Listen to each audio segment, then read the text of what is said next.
Buffalo Bills won the toss. They will defer. The Jets will receive, and here comes Mark Sanchez. Well, Mark Sanchez can't worry about Tim Tebow. He's got to go out and play, started the quarterback. He can't worry about what's going on in your rearview mirror, and I think that you can't have those type of thoughts and play well. That's why I think it's absolutely critical that Mark Sanchez and this offense get off to a fast start.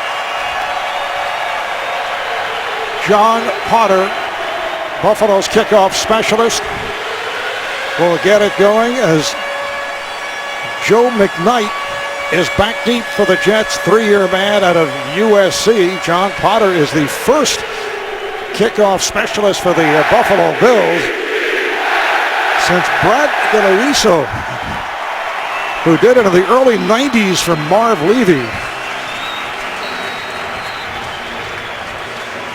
Jets at 0-4 in preseason, did not score a touchdown their first 3 preseason games, becoming the first team in 35 seasons to do so. McKnight brings it out and reaches out near the 20-yard line, a 24-yard return. So that's where the Jets will start out. 3 Pro Bowlers up front. The major question, Austin Howard, the new starter at right tackle, replacing Wayne Hunter, who certainly had his problems, and Howard will be facing Mario Williams. Backs and receivers, the spotlight is on the running back Sean Green, with the Jets looking for more ground and pound. Is that realistic to you? Absolutely. We got Tebow in the game already. So they waste no time as it is Sanchez throwing out to the left flat with Tebow on the field for the very first play. The intended receiver, a rookie out of Georgia Tech, Stephen Hill. Well, this just goes to show you that they're going to do other things with Tim Tebow. They just run a little stick route, something he's very familiar with. Doesn't take a ton of skill at the wide receiver position, but I think it just goes to show you the versatility and how we might see Tebow used today on offense. Now Tebow back to the sideline for this 2nd down and 10. Green, the running back. Hesitation move by Green as he gets to the 22, met by Marcel Darius. And Buffalo up front, spending the big money, as you mentioned earlier, on the former Texan Mario Williams and former Patriot Mark Anderson. The linebackers, Nick Barnett, their leading tackler. And in the secondary, their first-round draft pick out of South Carolina, Stephon Gilmore, is the starter at right corner. Bilal Powell, who was taken over as the short yardage back, has now checked in for the Jets. 3rd down and 6. And that catch is made by Hill. Picked up 7 and a first down. Stephen Hill, a 2nd-round draft pick, who Rich in college played in a triple option attack, had only 49 catches in his 3 years at Georgia Tech. Yeah, this is what they like about him, though, Marvin, the physicalness. You see him using his hands. He's 6'4" and 215 pounds, and he can get separation at the line of scrimmage, a bigger target for Mark Sanchez. Tim Tebow has made his return. The Jets did not show any of this during the course of preseason. Got Sanchez up here, Tebow in the shotgun. And Tebow hands it off. McKnight, the ball carrier. So Tony Sperano, who was very mysterious about what he would do with the Wildcat, goes right to it here on the first series. And you can see they're going to go after Tim Tebow. Anytime you get a chance to have a quarterback out there, you see the rookie Stephon Gilmore. He wants to send a message to Tim Tebow or to Mark Sanchez. If you're going to line up as a wide receiver, you better act like one.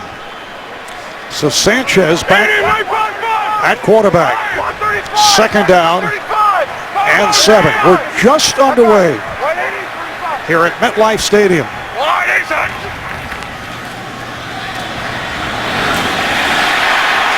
Completed to the tight end, Jeff Cumberland. Picked up 11, another Jet first down. Nick Barnett coming up from weak side linebacker to make the tackle. And this is really where Mark Sanchez is at his best in the play-action game. If they can run the ball in the early downs and stay in normal down and distances, he can be very effective as a play-action passer. You see the underneath route to Cumberland. Sanchez remains in at quarterback. Yellow 30. Kill. Shillings Blue 10. wide to the left side. Green gets across the 45. He's met there by Barnett. Now Sanchez and Tebow have all said the right things about how this is going to work out. But if you're the starting quarterback or the alleged starting quarterback, and this week it came out, San Antonio Holmes saying that when the trade was made for Tebow, Sanchez was rattled. He said, no, that's not true.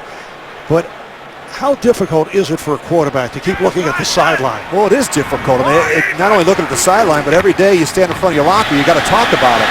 Best thing Mark Sanchez can do is play well early. Whoa! And it's picked off as Sanchez tried to flip it.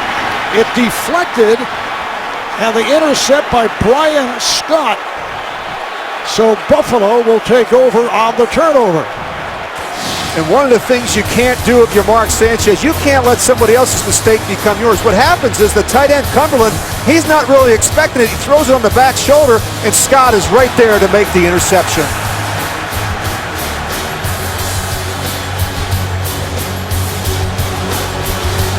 As we headed off to commercial, it was pointed out that the booth will review that last play, the interception by Brian Scott, and one of the new NFL rules for this season, all turnovers automatically are reviewed by the replay official.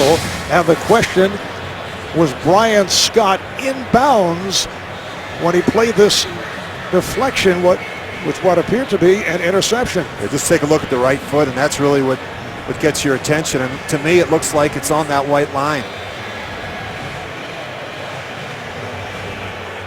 We know we have the replay officials here. After further review, the ruling on the field stands as an interception. First down, Buffalo. One of the replacement officials, the referee Robert Fraser, with the announcement.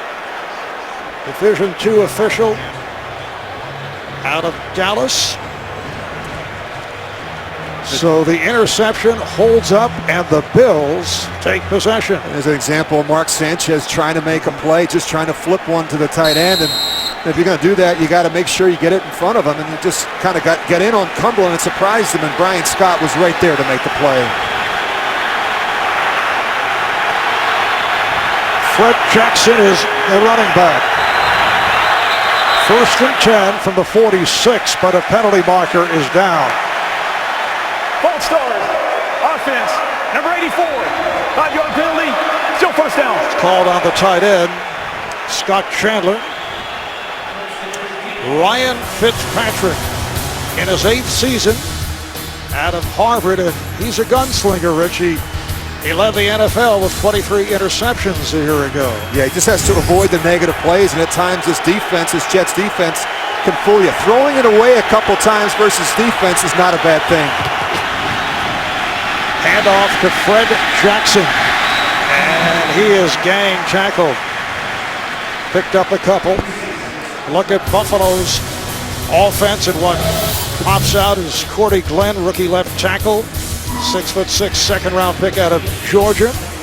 Backs and receivers, their best player is Fred Jackson, who's back from that broken right leg following his standout play over the first 9-10 games last season. Jackson out of Little Cove College in his 6th NFL campaign. 4 minutes gone by here at the start. Good protection for Fitzpatrick. Completes for the first down. Has the tight end Scott Chandler. Picked up 13. Now defensively, the Jets still appear to have one of the stronger units in the NFL. Their first-round pick, Quentin Copel, starting at right defensive end. The linebackers feature Bart Scott. In his 11th year, he's the vocal leader of the Jets. In the secondary, it all starts on Revis Island with 4-time Pro Bowl quarterback Darrelle Revis. Although the Bills' Stevie Johnson is had a degree of success against Rivas. First down for the Bills, and they bottled up Jackson for a loss on the play. And a major loss for the Jets today is their nose tackle, Sione Mauha, who has had back issues and is sitting out. So they have a front line of Wilkerson with Copels and Kendrick Ellis. And a good look at Tony Sperano there, talking to both quarterbacks, Mark Sanchez and Tim Tebow. Tony Sperano in his first year as the offensive coordinator of the Jets. Tony Sperano, the one-time head coach of the Miami Dolphins, where he ran quite a bit of the Wildcat with Ronnie Brown. Fitzpatrick angles. It is intercepted. And the question is, was he inbounds? The call on the field is yes, as Darrelle Revis picks off the pass intended for Stevie Johnson. The Jets will get it back. We have no score. 9:51 left in the first. You're watching the NFL on CBS. Jets start out at their 39-yard line following the interception by Revis. Green gets the call. We go back and take a look at the interception. I'm really surprised that Ryan Fitzpatrick throws this ball. It's so late. We always talk about if you wait, you're late. And the Cardinal rules, you can't be late on an outbreaking route. You see Revis there. He's just sitting and waiting on Stevie Johnson. See how long it takes? And Stevie Johnson he's late out of his break. And one of the things that Ryan Fitzpatrick talked about last year, throws to his left, leaving the ball inside, is something he's worked on this offseason. 2nd and 8 for the Jets from their 41-yard line. Lots of time, and the handoff went to Sean Green, picked up a yard. Stopped by Brian Scott. We talked about how important it was going to be for this Bills defense to address Tim Tebow and the Mark Sanchez factor. And we saw it a little bit on the first drive. We're going to see a lot of it. I mean, you're going to see him in there, not necessarily the Wildcat all the time. We already saw the first play of the game. They started him on the inside as a slot receiver. I think they got a lot of tricks up their sleeves on how they're going to utilize Tim Tebow. But it's Sanchez out of the gun. Sanchez completes for the first down across the 40, able to connect with Jeremy Curley. 21-yard advance. Well, one of the matchups they really liked was in their sub-package, going after Leotis McKelvin, their nickel defensive back, putting a guy like Jeremy Curley on him. So staying away from Gilmore and Williams, the two starting cornerbacks, and working inside on the Bills' third DB. All right, Rich, here's the situation. Sanchez makes the good pass to Curley, completes it. He goes to the sideline, and here's Tebow. I wouldn't want to do it, Martin. I just think it disrupts the timing and rhythm of the things. It's going to make it difficult for Sanchez when he gets back on the field. The handoff goes to Powell, trying to make the cut and could not. Short yardage pickup. Bilal Powell, second-year man out of Louisville. The question with Powell has been blocking. As a senior in college, he averaged 6 yards a carry. And here comes Mark Sanchez. Well, there's been a lot of extra preparation time for the Buffalo Bills preparing for this thing. Talking to Chan Gailey last night. The good thing is they've had extra time. The bad thing is they're not exactly sure what's going to come because they haven't seen any snaps of Tebow in the Wildcat in preseason. Hill left, Holmes right. Sanchez looking right and had a wide open Santonio Holmes. And he hears it from the crowd. And these are the throws that he has to hit. We were out of practice on Friday. We saw this double move where you're going to see Santonio Holmes. He stops. Now he keeps working. And what happens is you have to give the receivers some time to get back up to full speed. Mark Sanchez, he can't put so much air on that throw. Not that it had anything to do with this play. We heard so much chatter during the course of the week. It came out that last year, Santonio Holmes and Mark Sanchez, after game 3, did not even talk to each other. I don't know how you possibly do that. That relationship between quarterback and receiver, absolutely critical. That pass intended for Stephen Hill, and a flag is down. Aaron Williams, the left corner, on the coverage.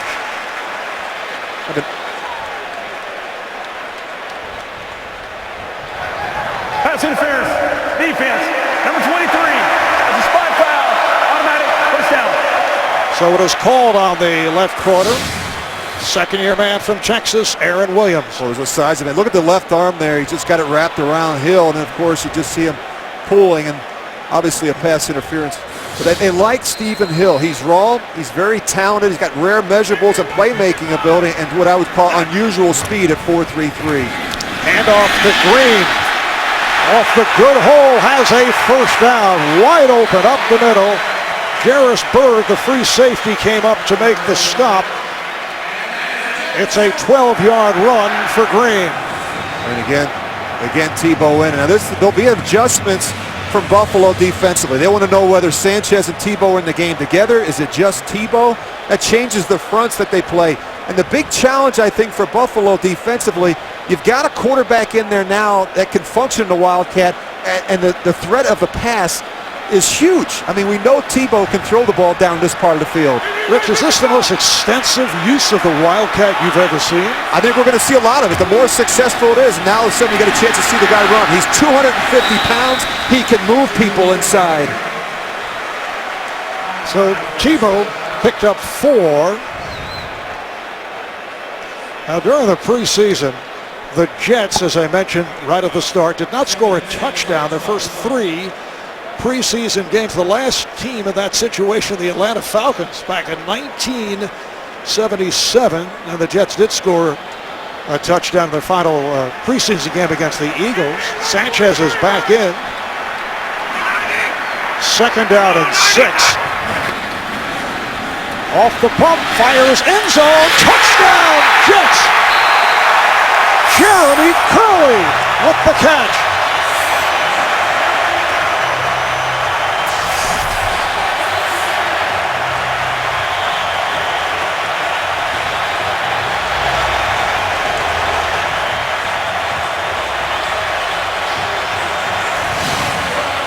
Well, they're going to run the rub play, and Curley's going to start inside and work outside, and just a really nice throw here by Mark Sanchez. Give him a shot in the back of the end zone over Leotis McKelvin. They're really going after McKelvin in the slot. 8 plays, 61 yards. They do it in 3 minutes and 49 seconds. And that's one of the matchups they really liked. They talked about Leotis McKelvin playing a lot of press man-to-man coverage in the slot, where we see a lot of corners inside play more off technique. Here is Nick Folk for the extra point.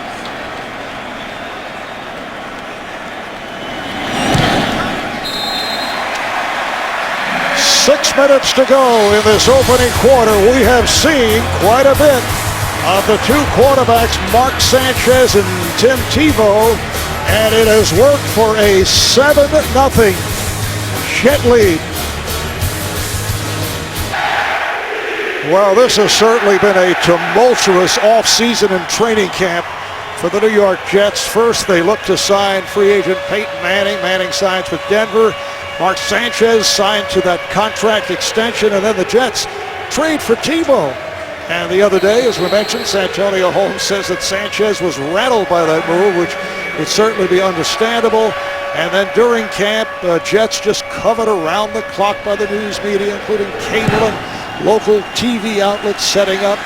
Even reports of Sanchez and Tebow's passing stats on a daily basis as Leotis McKelvin let it go. 7-0 Jet lead as the soap opera continues. Welcome back to MetLife Stadium, where the Jets lead the Bills 7-0.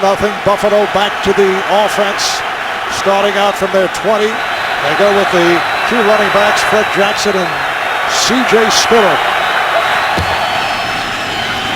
Hand off to Spiller. Try to break wide, but is taken down by the strong safety, LaRon Landry. Well, you look at the Bills last year. They got off to a great start. They were 5-2, actually in first place in the AFC East. Some dramatic come-from-behind wins against Oakland and New England. And then all of a sudden, the injuries started to pile up on offense. You think about the injury to Eric Wood, Fred Jackson, Stevie Johnson had a groin, Ryan Fitzpatrick a rib. And then they really struggled down the stretch. They lost 8 of their last 9. One of the things they've got to figure out, they've got to find a way to win in the division. Second down and 7. Buffalo from its 23. Fitzpatrick able Two complete to Donald Jones, short of the first down. And Buffalo goes 0-4 during preseason, crushed in their finale by the Steelers. And Rich, for what it's worth, the AFC East combined to win only one preseason game. New England going 1-3, everyone else 0-4. And I got a strong take for what on that's that. worth. I think it's important to get off to a great start in the preseason. You know, you want to carry some confidence and some momentum into the regular season. The Jets got a new offensive coordinator. The Bills got some new players on offense. I think it's important you take advantage of those opportunities in the preseason. 3rd and a yard. Off the play fake. Fitzpatrick with the pass that is caught for a first down. Lee Smith, the backup tight end, on the reception. And one of the things that Ryan Fitzpatrick does a nice job is his play action fakes. See, he extends the ball, looking to turn back with the head, and of course he has the ability and the mobility to make some good throws on the move. Yesterday when we were talking with Ryan Fitzpatrick, he brought up the subject of the new quarterbacks coach, David Lee. He said he never had a guy who was as technically geared as Lee, and he mentioned some of the things that have been pointed out to him. Jackson and Spiller again in the backfield. Off the play fake. Fitzpatrick being chased. Fitzpatrick diving but short of the first down. That's the one thing that Ryan Fitzpatrick can do. He can drive defensive coordinators crazy with his legs and the ability to, when it's not there, see him go through his reads, his first progression, his second. Now he can pull it down, put the ball away. Talk about ball security, how important that was for this Buffalo offense. But Marv, you were talking about David Lee, their quarterback coach, and the mechanics. Specific plays from last year which were a problem for him, and really I think a lot of them were footwork related. They didn't try and fool. There's a good look at David Lee on the side. They didn't try and fool with his mechanics. It was more footwork.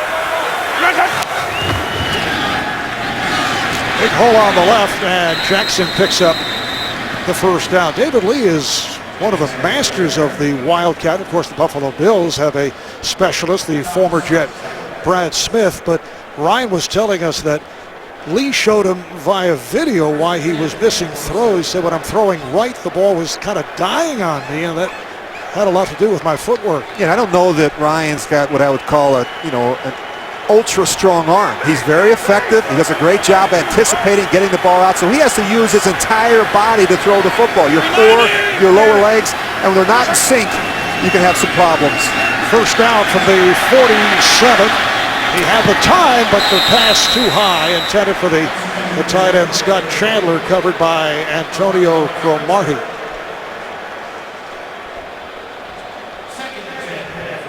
I like the way Rex Ryan refers to Ryan Fitzpatrick as Harvard. Well, they've got a lot of respect for his smarts and his intelligence.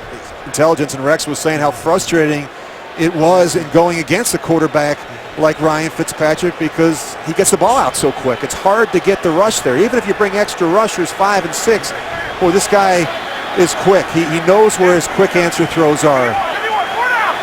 2nd and 10 for Fitzpatrick and the Bills. 2.5 left in the first.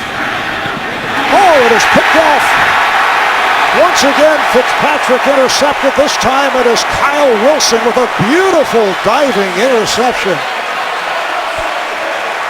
And we talked about the Buffalo Bills. They wanted to work inside as well, staying away from Revis and Cromartie. They're working inside on Kyle Wilson. A back shoulder throw, not good enough from Ryan Fitzpatrick.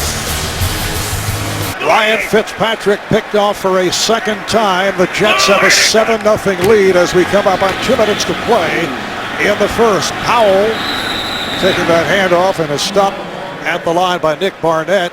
Watch Fantasy Football today to get game time player news and active updates to help set your lineup, and chat with our experts every Sunday, 11 a.m. Eastern Time at cbssports.com/live. Well, the Jets haven't had a ton of success on first down, but good play selection. 8 passes, 8 runs. Sean Green, the running back. Sanchez over the middle. Nice move by Dustin Keller after making the catch, but short of a first down. Picked up 7. Well, just spacing, and they love Dustin Keller over the football. He's a big target for Mark Sanchez. Really their security blanket. Most dependable receiver they had last year. Led the team with 65 catches, and he's a guy that you really have to keep an eye on down in the red zone. And remember, during training camp was Antonio Cromartie, who came out and said, I'm the second best receiver on the Jets behind Dustin Keller, which was not necessarily appreciated. This time it's Holmes on the reception for the first down. I just see a stronger Mark Sanchez. You know, Marv, he talked to us on Friday about lifting 4 days a week. You see Tim Tebow come on the field, and he's throwing the ball better, and the ball's coming out of his hands quicker, more zip on the ball, and if he can just improve a little bit in terms of the accuracy, we could see a much improved Mark Sanchez this season. And now Sanchez splits wide to the left. Tebow is at the quarterback position. It is Tebow, and he is bottled up, picked up 3 on the play.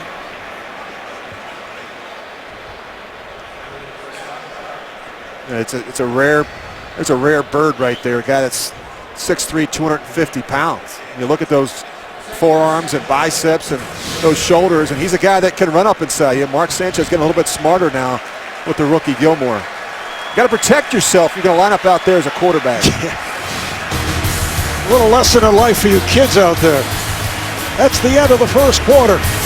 Jets with a 7-0 lead on Buffalo. We'll return to East Rutherford, New Jersey after these messages. You're watching the NFL on CBS. Marv Albert, Rich Gannon from MetLife Stadium. We're looking at the new Jets offensive coordinator, Tony Sparano, who has really wheeled it out in the first quarter. We've seen quite a bit of the Wildcat. Yeah, he's got some history with it. Think about Tony Sparano down there in Miami with Ronnie Brown and Ricky Williams, so he certainly has that history. 2nd and 7 off the pump fake. Sanchez fires. Touchdown! The rookie Stephen Hill wide open. A 33-yard touchdown pass play.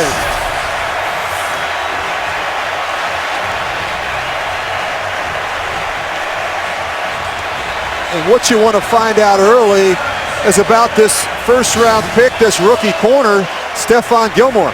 Again, a little bit of play action, double move, and they've got this big receiver, the second-round pick that they really like out of Georgia Tech, Stephen Hill, and you see him working right there on that rookie, Gilmore. You have to go after the rookie early and often.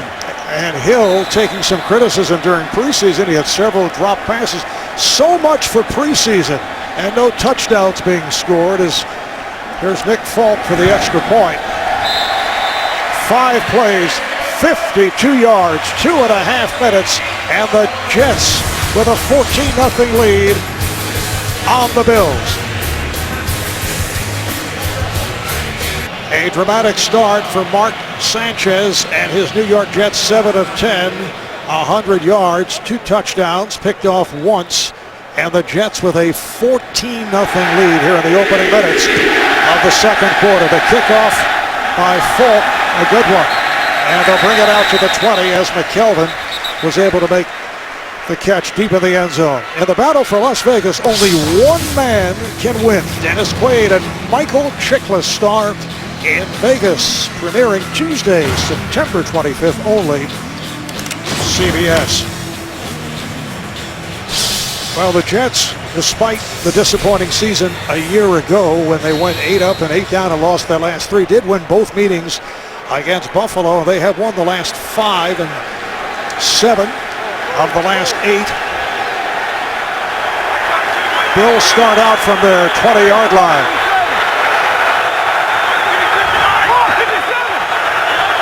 The running back is Fred Jackson. Jackson on the handoff. They have not been able to get him going. Bart Scott making the tackle.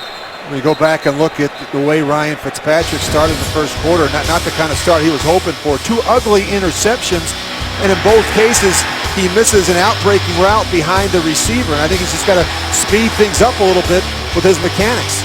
You've got to hit that receiver as he's coming out of his break. You're giving these defensive backs too much time to break on the ball.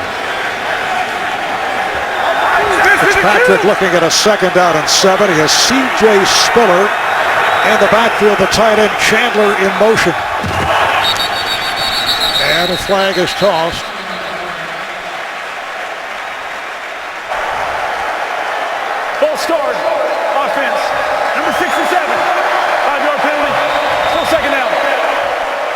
on the left guard, Andy Levitre. I thought Wednesday night, working the Giant Cowboy game, the replacement officials did a decent job, but the genuine test will be today and tomorrow night with all kinds of possibilities. I thought they were fortunate there were not that many tricky plays to deal with the other night. Well, I think the speed of the game is going to be significantly different. When you think about preseason football to regular season football, you've got the starters playing. These games mean something, and that's going to be the challenge, I think, for these officials. Here's Fitzpatrick throwing the long ball and nearly intercepted again. Antonio Cromartie had a better shot at it and covering Donald Jones. Well, that was scary for Ryan Fitzpatrick. I mean, Antonio Cromartie is a guy that really plays the ball well in the air. If he would have done a better job locating this one, he might have been able to pick this one off. The thing we know about Ryan Fitzpatrick is he believes so much in these receivers that he's willing to give them a chance. You see Donald Jones there. He was blanketed by Antonio Cromartie. Third down and 13. And these are the situations you want to stay out of if you're Buffalo. Third and long against this Jets defense. Here they come. Got it away. And it is caught right at the marker by Stevie Johnson. Let's see where they spot it. Stevie Johnson last year, 76 catches, 1,000 yards. However, his antics in the end zone have not necessarily been appreciated by Chan Gailey, and of course the Bills, as we saw in the game here against the Jets. He was just short of a first down. Well, no one will ever question Ryan Fitzpatrick's toughness. They bring the pressure off the edge. He sits in there. He's going to take the big hit by Pace, and boy, just come up about a half yard short. Good job by that safety driving on Stevie Johnson. The punting unit coming on, Brian Mormon, 12-year man out of Pittsburgh State, back at his 15.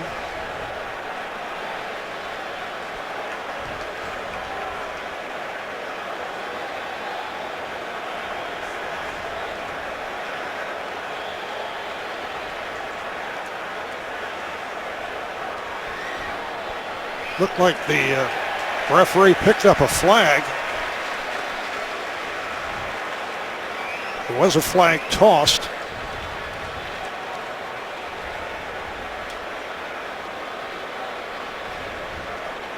This is what you worry about, just the delays, trying to get it all sorted out. Not that these delays didn't happen even with the regular officials.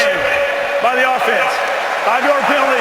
Fourth down. But they took a little time to come to a decision. And well, I think that you look at what happened there. George Wilson, one of the special teams captains, he was furious because they didn't reset the 25-second clock.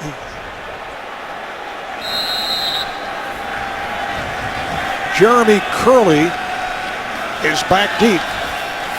Back at his 25 as Mormon gets away the kick. Here comes Curley with some space. Finds running room. The punter is back to the 20, to the 10. Touchdown, Jets.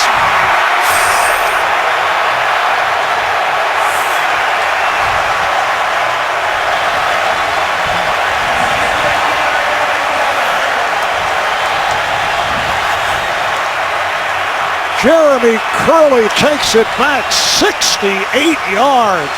And Marv, I think if you look across the league these first couple weeks, I think you can expect a lot of big plays on special teams. You know, these units haven't played a lot together during the preseason. You've got a good number of rookies who didn't play special teams in college, learning on the fly, and that's why we're going to see some big plays in the kicking game.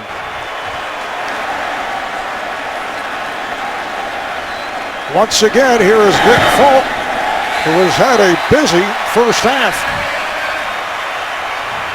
The Jets in command for early second quarter, and they lead the Bills 21-0.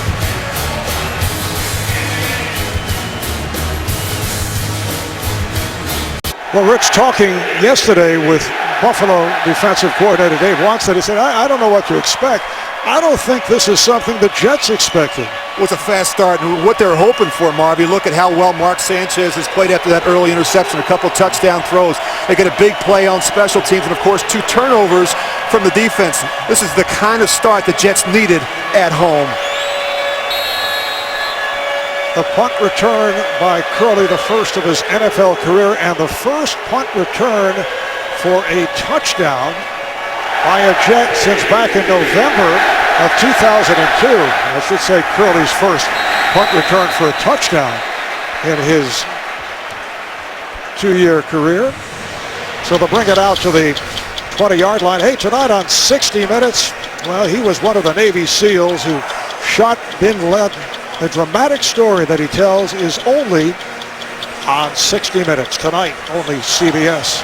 Well, they've got to find a way offensively to settle down Ryan Fitzpatrick. He has not looked sharp, and the one thing we talked about is eliminating the negative plays against this Jets defense. A couple interceptions. He's got to find a way to get this guy back in rhythm. He'll start out from their 20-yard line. Fred Jackson is the deep back.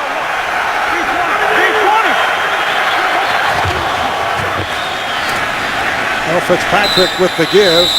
Jackson picked up 3 on the play. I mentioned the last punt return for a touchdown by a Jet was back in 2002. It was Santana Moss.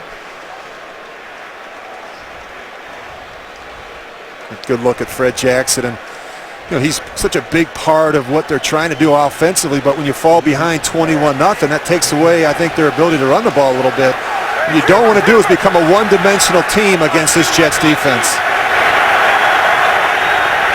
Second down and 7. Fake to Jackson. The completion is underneath and short of a first down. Catch made by Stevie Johnson, picked up 6. Let's head across the river to our CBS studios. JB and Boomer. Rookie defensive help paying dividends. That's right. Chandler Jones forces the fumble right here. Dante Hightower, another first-round pick, picks it up, takes it in for the touchdown. 14-3, Patriots over the Titans in the second quarter. Back to the icon, Marv Albert and Rich Gannon. Well, thank you so much. How about Rich? And Rich. And Rich. Handoff to Jackson. Finds running room and then was crushed. Took a hard hit across the 35. He went for 7. It was LaRon Landry, who is noted as one of the more fierce hitters in the NFL, making it back from the Achilles tendon problem after spending time with the Washington Redskins. Well, you've got this big safety, LaRon Landry, boy, and he hits him right there above the knee, right at the thigh. That did not look good for Fred Jackson. Well, Fred Jackson looking to walk it off on the Buffalo sideline after taking that hard hit from LaRon Landry. C.J. Spiller has come in and he's taken down back behind the line. Lost a yard on the play. Fred Jackson last year suffered a broken right leg. In a game that you and I did down in Miami, and you know, the weather was a factor in week 10, and just devastating injury not only for Fred but for that Buffalo team. And deep sigh of relief as you see him up moving around the sidelines. He was able to walk off the field.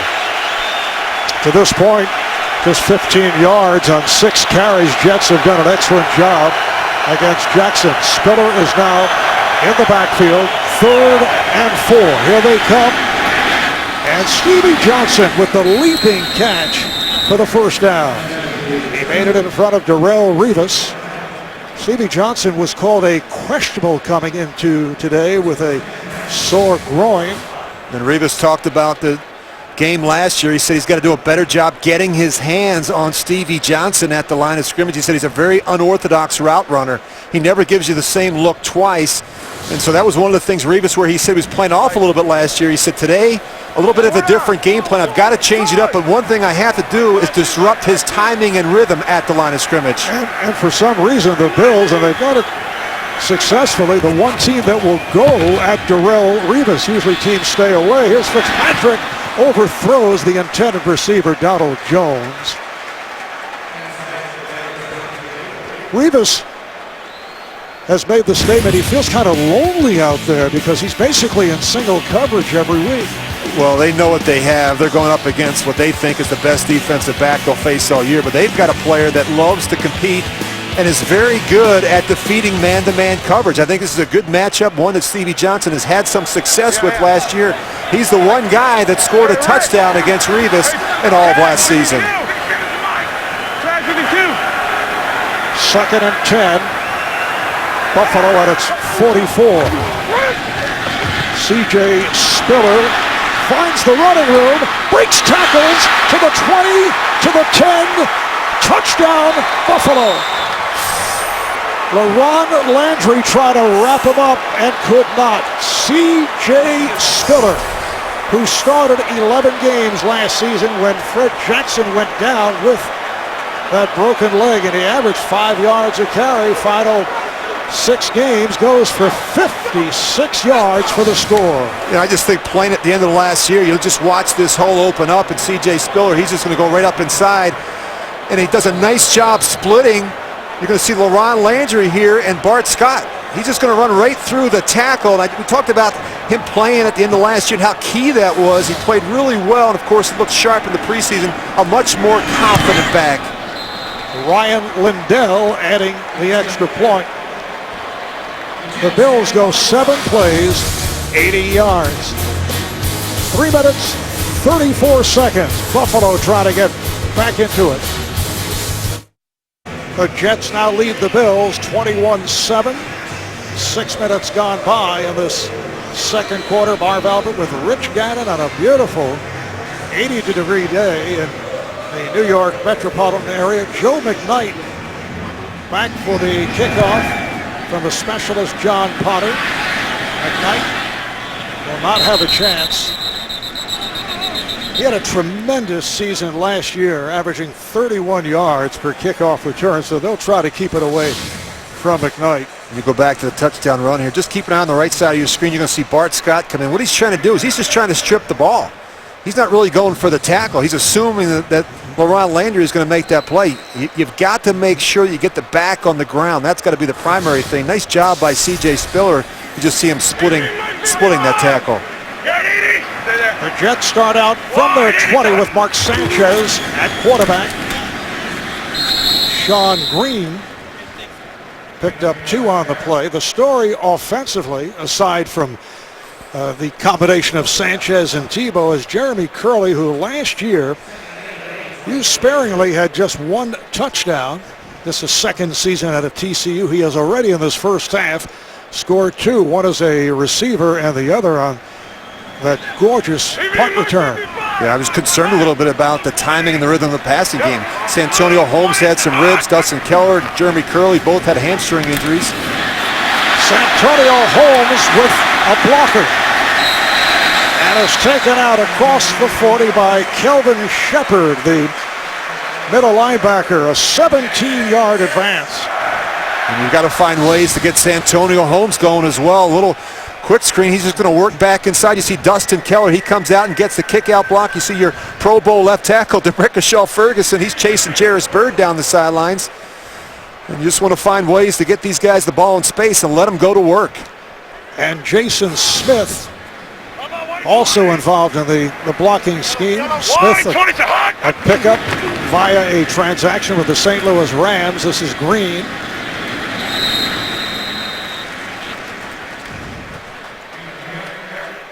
Picked up 4 to be a second down and 6. Coming up on the Verizon halftime report, join JB, Dan, Shannon, Boomer, and Coach Bill Cowher for all the latest NFL scores and highlights, plus a special preview of the U.S. Open's women's final between Serena Williams and Victoria Azarenka. All coming up on the Verizon halftime report. How about Serena with 50 aces? Only 12 double faults to this point. Tim Tebow is back in there. The handoff to Green. Arthur Moats, strong side linebacker, making the stop as Green goes for 4. It's actually worked well. He doesn't seem like it's really bothered Mark Sanchez all that much, Marv. Bringing Tebow into the game, and he's completed 5 passes in a row. After that early interception, he's looked really good. You look at his numbers, 8 of 11 for 117 yards, and I'm anxious to see Tebow throw the ball at some point when they put him in there for the Wildcat. Jets looking at a 3rd and 2. Bilal Powell returns to the backfield. And maybe, let's see it. Timeout is called. Timeout. Very close to too much time. Timeout is taken by the Jets. Talking about how they've utilized Tebow and Sanchez, and a good look at them in there together. Tebow by himself, and of course just Sanchez. Good distribution, good balance by Tony Sparano. And I think surprising a lot of people with what has taken place in this first half with the way the Wildcat has been used.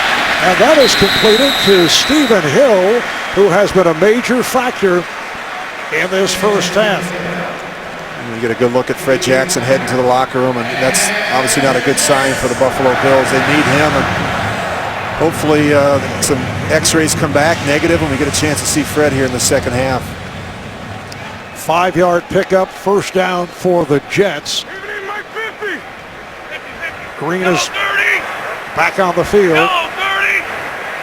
Kill, Lieutenant! Mike, 4-3, round! 4-3. Lieutenant! Sanchez throwing a bullet that is incomplete. Intended for Santonio Holmes. Well, real positive, Marv, is this guy right here, Austin Howard. You know, he's got his hands full today. He was a practice squad player a year ago. He's starting now at right tackle. The Wayne Hunter experiment never panned out. And of course, his first test going up against Pro Bowl defensive end Mario Williams. And I think he's really handled himself well, not just in terms of the passing game, but the running game as well. And he's had some problems in the past, as many have had, against Mario Williams. Green and Connor in the backfield, and it's Green. The ball comes loose. The Bills say they have it. And this is one of those tough calls for the replacement officials. It's tough for the regular officials when you're looking at a ball is on the ground and guys scrambling around for it.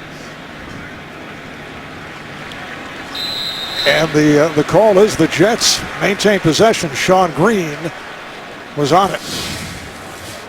Well, you have a good look at Brian. Actually, the ball comes out before he even gets to Brian Scott, who was a safety at one point, now playing linebacker for the Buffalo Bills. Looks like it was a good exchange between Sanchez and Sean Green. He just loses that one in the hole. Very fortunate to get that one back at the bottom of the pile. The end result, it's a 3rd down and 5. The Jets at the Buffalo 43. Jets 21, Bills 7. Sanchez with a wide open receiver, Santonio Holmes going sideline, and a first down, a 17-yard pickup. Holmes matching with the free safety, Jarris Bird. Well, just look how off. Where's the nearest defensive back? I mean, look how far off they're playing on Santonio Holmes. Jarris Bird, he can't give him that much room. That's just too easy for Sanchez and Tebow, or for Sanchez and Santonio Holmes. That's like playing pitch and catch in the park. First and 10 for the Jets. And Green trying to angle himself. Picked up a yard. Spencer Johnson making the tackle. Really impressed with the job that new offensive coordinator Tony Sparano has done. Marv, we've shown a number of graphics today about the utilization of Tebow and Sanchez, and I just think his mix between run and pass, play action, getting all the receivers involved. We've seen Santonio Holmes catch some balls, Curley, Hill. A really nice job keeping this Bills defense off balance. And the Jets go with a double tight end set. Sanchez chased and throws it away. Pressure from Chris Kelsey. And you go look at Tony Sparano. It's not like he's got a long history as a play caller in this league. He did it the Dallas Cowboys in 2006. Did some of it in Miami. He had Dan Henning as an offensive coordinator and Brian Dable last year. But, you know, for a guy that hasn't done a ton of it, boy, he's been very sharp in this first half. Mike 55! And the play calling has been balanced. 15 runs, 15 passes for the Jets. Sanchez again completes right at the marker. It's the tight end Cumberland, 3-year man out of Illinois, making the catch, picked up 10 at a first down. Mark Sanchez, to me, looks really comfortable in the pocket. He's strong, he's sitting in there, he's going through his progressions, and he's making very good, accurate throws down the field. Not letting that rush become a factor at all. Eyes in the right spot, better throw, a better location there, but he finds a way to get it done to his tight end, Cumberland. Jets 1st and 10 at the 16-yard line. They go with the combination of Shaw and Green and the man they call the Terminator, John Connor. It's Green. Stopped by Marcel Darius. And Tebow coming in and Mark Sanchez coming out. This would drive me absolutely crazy, Mark. I'm taking my team, I'm driving them down the field. I've been lightning hot here in the first half. 11-16, I've thrown a couple touchdowns. Now we get down in the red zone in a critical situation. I've got to come out, and Tebow comes in. Don't you feel it has to be a certain type of personality that at least would say they're accepting this? Well, winning takes care of everything. If they can do that, it won't be a huge deal. Well, Tebow not able to free himself up. And Tim Tebow hearing the boos. Just right? Following the success of Mark Sanchez. This is kind of ironic. I think the fans want to see Mark Sanchez in there. And, Tebow comes in and you get a negative play. If I'm Mark Sanchez and I'm coming in onto the field, I say to Tim Tebow, hey, thanks a lot. Thanks a lot for losing a yard or two. But I'll tell you, I just think it's going to be a balancing act all season long with how they utilize both of those quarterbacks. Sanchez hearing the cheers from the crowd as he looks at a 3rd down and 6. And again has the open receiver. Jeremy Curley was a terrific game. It's right up the sideline. Spotted short of a 1st down. It's a 5-yard catch. Just shy, about a yard. We head to the 2-minute warning. Jets 21 of the Bills 7. Well, Rex Ryan is out to throw the challenge flag. He's not sure about that spot. It's 4th and less than a yard coming up for the Jets. Challenging the ruling on the field of the reception and the spot of the catch.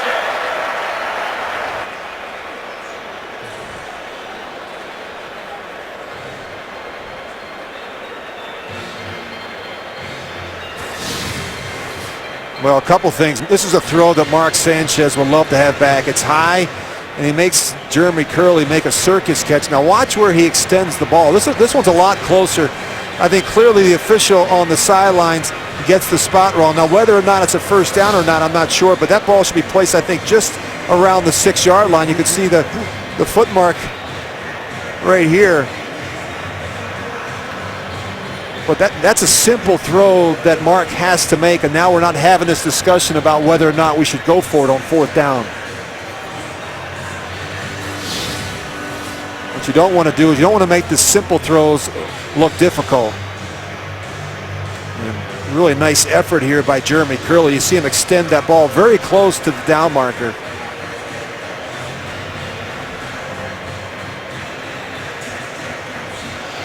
A great individual effort there, and you can see the official, he's in position. I think he just misses it by a good 2 or 3 feet.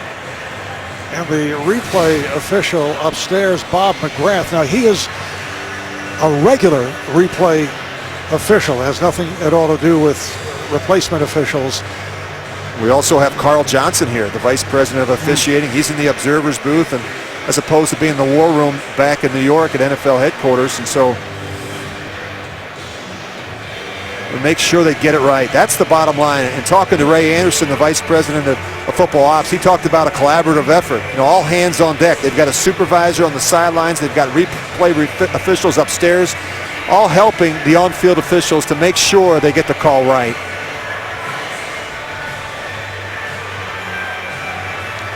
The Jets jumping in front early. 21-7 lead. A run by C.J. Spiller of the Bills, getting them back into it.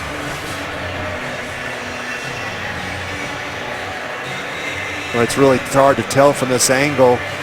He's not out of bounds yet. You can see him extending that ball. Very, very close. The ruling on the field will stand. The ball will be placed at the spot and out of bounds. It'll be 4th down. It is 4th and less than a yard. I'm not so sure about that. I think they missed it by a good 2 or 3 feet. And the Jets are going for it. Mark Sanchez remaining in at quarterback.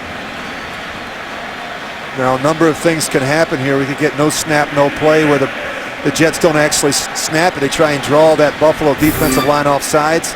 We've got a number of options. Of course, with a 21-7 lead, it's a lot easier to go for it on 4th down in this situation. Rex Ryan does have John Connor, the fullback, on the field, along with Sean Green. No snap, no play. We're just going to run this thing down, take a timeout, and kick the field goal. Just what we talked about earlier. And that doesn't work as well when you have a stoppage of play. It works a lot better in the flow of a game where the defense can't talk about it, they can't make substitutions, they can't prepare for that type of situation. Instead, it will be a field goal attempt by Nick Falk. His first attempt of the season. And it'll come from 24 yards away. This, the 15th play of the drive, a drive that started back at the 20 off the touchback. So the Jets have had the ball for the last 7 minutes and 6 seconds. Really dominating time of possession, converting some 3rd downs. They've looked very sharp on offense. And I'm kind of scratching my head up here in the booth, Marv. You think about it, you got 4th and 1. You've got a guy over there in Tim Tebow. This is what you brought him to New York for, to run the ball in these situations and find a way to get a yard. But I can't second guess Rex. I mean, with a 21-7 lead, I think they're making the right decision here by kicking the field goal. People have been complaining about the head scratching here in the booth. It's easy to sit up here and second guess these play callers and these head coaches. Now they say it's a 25-yard attempt. It is good. Just under 2 minutes to play. First half, the Jets with a 24-7 lead.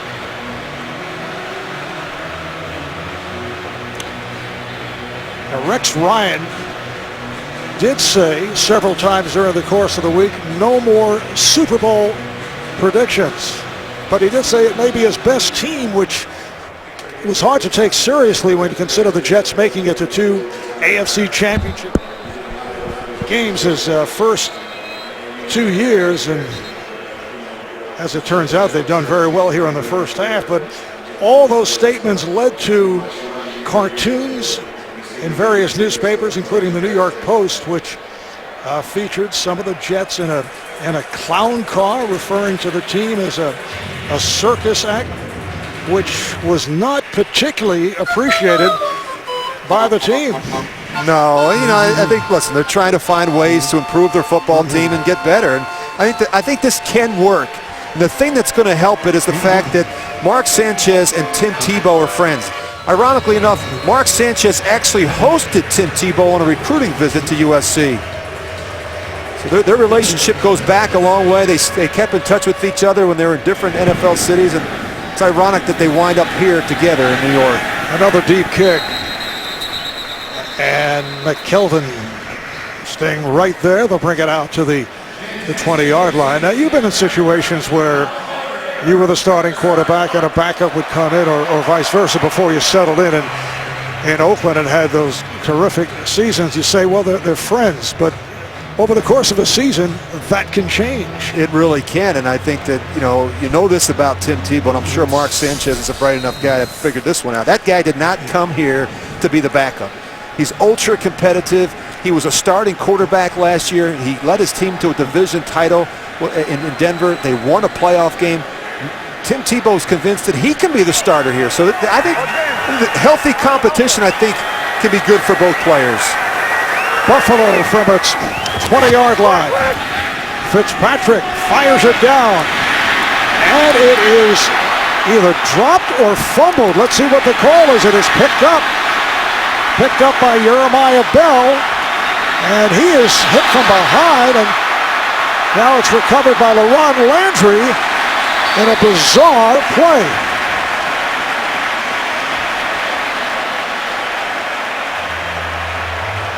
And let's see if they take a look at that upstairs. I'm sure they're going to question whether or not it was a catch. I think it is. I think C.J. Spiller catches this football, and a really nice job there by LaRon Landry knocking it out. Jeremiah Bell right there to pick it up. You can see how careless he's carrying that football, and a crazy decision there to lateral the ball to LaRon Landry. Of course, we'll take a look at this one upstairs. As we mentioned earlier, one of the new rules, all turnovers are reviewable. This previous play is under review. And this is also within the final 2 minutes of the first half, so you have double jeopardy on this one. Well, there's a couple things going on here. First and foremost, did C.J. Spiller absolutely have control of the football? That's going to be the first question. And keep an eye on Jeremiah Bell. Does his foot actually go out of bounds? See right there, he's still trying to gather possession of it. I don't know, that one may come back. But keep an eye on Jeremiah Bell, because I think his foot may touch the boundary. And if so, he can't be the first player to come back in and field that ball. This is a complicated play. You know, when you look at the NFL rulebook and you see player A1 and player B2, and if player A3 does it, it's confusing. That's what we're seeing right here. It gets very confusing. There's a lot of different rules that have to be interpreted in that particular situation.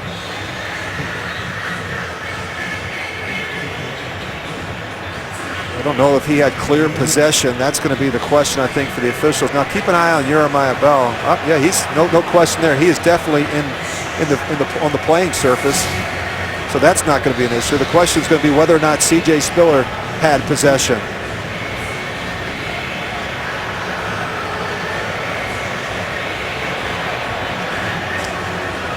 Down to 1 minute and 36 remaining in this first half. Jets with a 24-7 lead on Buffalo as we take another look. Well, I think he's actually trying. You can see that ball slipping around a little bit, so I don't know that he clearly has possession. And that's going to be the decision right there by the officials. To me, it looks like he did not have clean possession. You can talk about a football move all you want, but he's got to have possession first.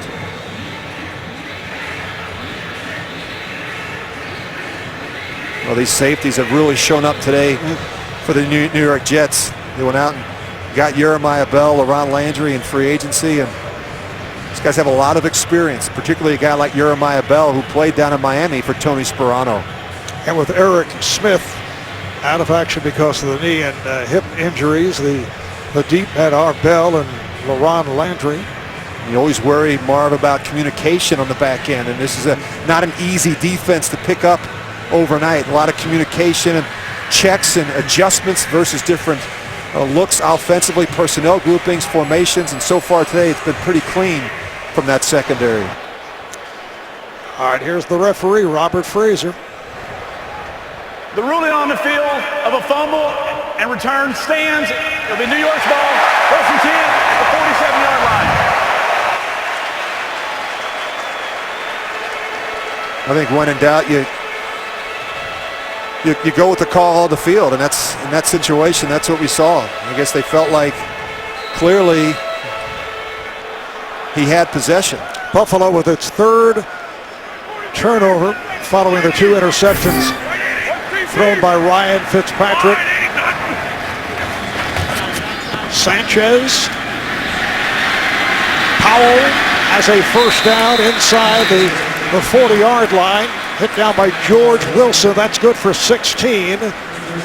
Clock is running, 1 minute and 20 remaining in the half. Jets do not have a timeout. Sanchez over the middle. Inside the 30, caught by Chaz Schillens for 9, short of a first down. Yeah, you can see Mark Sanchez doing a real nice job here in their 2-minute offense and getting guys lined up. He's taken more control this offseason. Inside handoff to Powell, and that is a Jet first down. Clock continues to run. Just under 50 seconds remaining in the first half. Well, the Jets have really taken advantage of some Buffalo turnovers. 3 turnovers by that Buffalo offense in the first half. Hold! Hold! Sanchez looking left. Diving catch made by Curley, who has had a terrific first half. Time running down.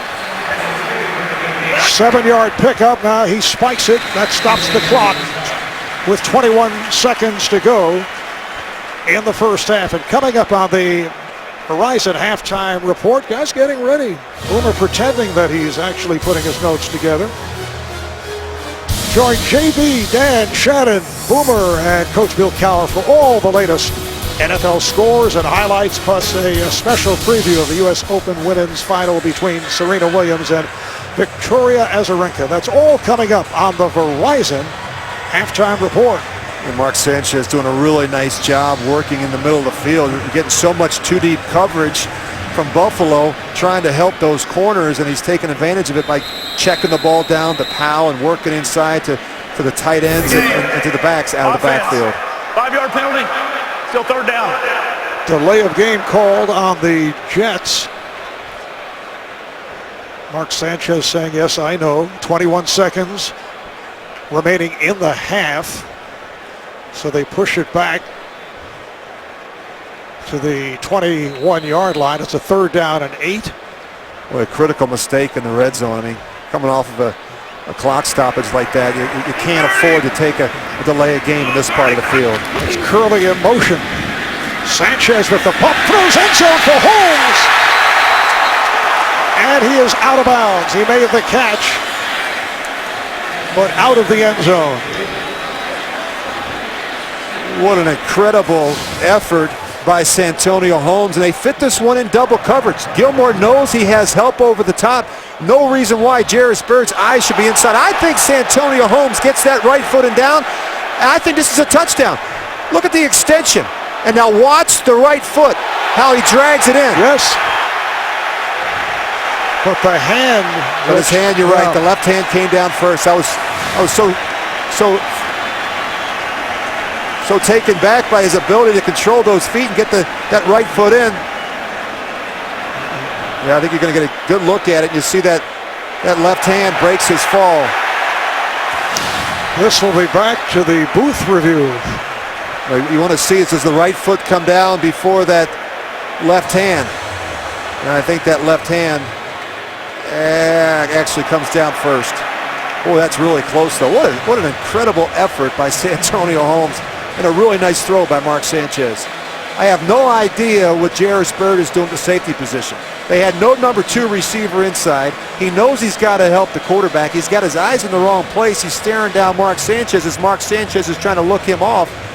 They should never have allowed that one to get fit in. Just a moment ago, there was a call that went in favor of the Jets. Call that was overturned.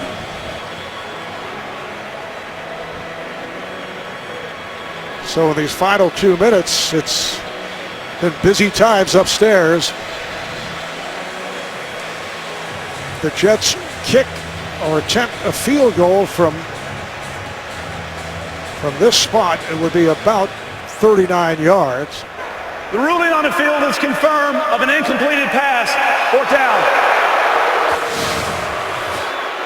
Yeah, what you're not getting from the replacement officials are the explanations that we get from the other officials. See that right hand clearly down, or the left hand, before that left foot touches down.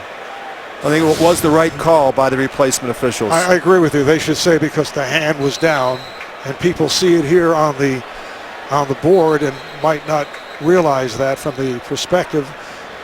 So Nick Folk will come on. He hit from 25 earlier. This is a 39-yard attempt.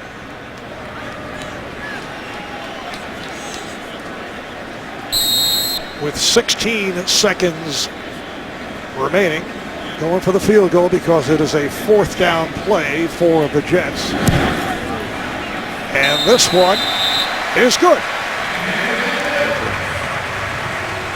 Nick Folk, who last year hit 19 of 25. He was steady, but he did miss some critical field goal attempts and losses to the Patriots and the Giants. He's extended to a 27-7 lead over Buffalo with 12 seconds left. First half. And really not the kind of start that Buffalo was looking for. And talked about eliminating the poor decisions. Here's one by Ryan Fitzpatrick. Jarrell Revis right there. The Jets able to capitalize with the Sanchez to Curley touchdown. Curley's had a huge first half, big punt return. Of course, the Bills find a way to come back. Big run by C.J. Spiller. It gets a score to 21-7, but turnovers have been the big story in the first half. 2 interceptions from Ryan Fitzpatrick and a costly fumble from C.J. Spiller, and the Jets have been able to capitalize 27-7 as we get ready to end the first half. And Rich, the other concern, Fred Jackson, who hurt his leg, coming off the broken leg injury of a year ago, and we have not received any official word on his status. Jets have done a good job against Jackson, just 6 carries, 15 yards for Fred Jackson. Once again, Nick Folk looking to keep it in the end zone. Will they run it out? No. Once again, Leotis McKelvin has to stay right there. They bring it out to the 20 with only 12 seconds left. Well, let's talk about some halftime adjustments for Buffalo. I think first and foremost, you've got to find a way to settle down Ryan Fitzpatrick and get this offense going again. They can't come out and throw the ball 30 times, 35 times in the second half. They still have to have some balance, although it's going to be difficult if, in fact, Fred Jackson can't return. And defensively, the Buffalo Bills are going to have to generate some of their own turnovers. They have to make a special play, whether it's on defense or in the kicking game, to get back into this game. So they'll run out the clock. A sensational first half for Mark Sanchez. 15 of 22, 184 yards, 2 touchdowns. Jets have a 27-7 lead on the Bills. We'll be back with the Verizon halftime report after this message and a word from your local station. You're watching the NFL on CBS, home of Super Bowl 47. Back at MetLife Stadium, Marv Albert, Rich Gannon, 27-7 Jet lead over Buffalo. Right here, we'll take a look at the DirecTV Ultimate Picture Cam. And Rich, no question, this the most exciting play of the first half. On the punt return, Jeremy Curley of the Jets for 68 yards. Mormon's punt going 44, and Curley finding the opening, and this gave the Jets a 21-0 lead. You have to be surprised with what you've seen from the Jets in this first half. Really surprised, and I think you're encouraged if you're Rex Ryan in terms of how well they've played on offense. They've done a good job mixing the run and the pass. Mark Sanchez has looked really sharp. They've gotten Tim Tebow in the field 7 times. Defensively, they've come up with 3 turnovers, and on top of all that, they get a score on the kicking game. And when you look at the stats, what stands out, the turnovers, 3 by Buffalo, leading to the 17 points for the Jets. You're not going to win many games on the road when you turn the ball over. Three turnovers in the first half, and look at that, points off of turnovers, 17 points, and that's something they've got to get straightened out. It was a problem for the Bills in the second half of the season, something they've talked about a lot this offseason. And to make matters worse for the Bills, we've just received word that their star running back Fred Jackson, who hurt his leg, and he comes off that broken leg injury a year ago, which helped crush the Bills' season when they dropped 8 of the last 9 games, and he is out the rest of the way. And that puts more pressure, I think, on Ryan Fitzpatrick, Stevie Johnson in the passing game, and I think that you worry about that a little bit because you don't want to become one-dimensional against a team like the Jets. They have the ability to bring a lot of pressure in different fronts and coverages, and they're going to have to be patient. I think particularly early in the third quarter, they got to find a way to get C.J. Spiller more involved in this offense. Rodgers and McKelvin are back deep, and this one will be run out by McKelvin. Broke a couple of tackles, reaching out near the 20, and then he's pushed back. 22-yard return. Nick Bellore making the stop, and this is not pretty for Buffalo. No, you look at this, the interception, punt, fumble here. I mean, just they got to get it cleaned up, and it's not like they haven't had opportunities. And that guy right there, Chan Gailey, I think one of the better play callers in the business, but his quarterback right now is not helping him. Some poor decision making. He's late with some throws, and he just hasn't looked comfortable behind center. 352. Bills start out from the 20-yard line with Spiller in there for Jackson.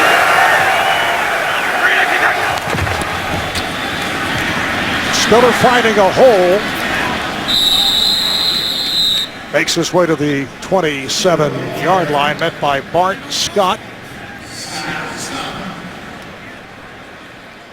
Jets got right to it early with the Wildcat. We saw quite a bit of Tim Tebow at the start, perhaps earlier than many might have thought. 90!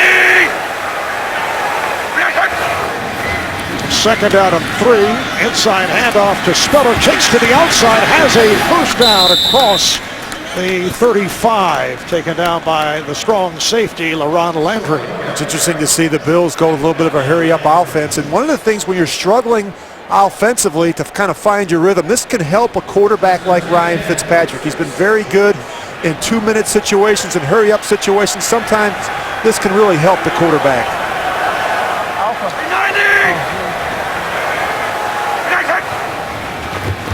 Fitzpatrick out of the gun, picked off! Intercepted by Cromartie. He will go all the way.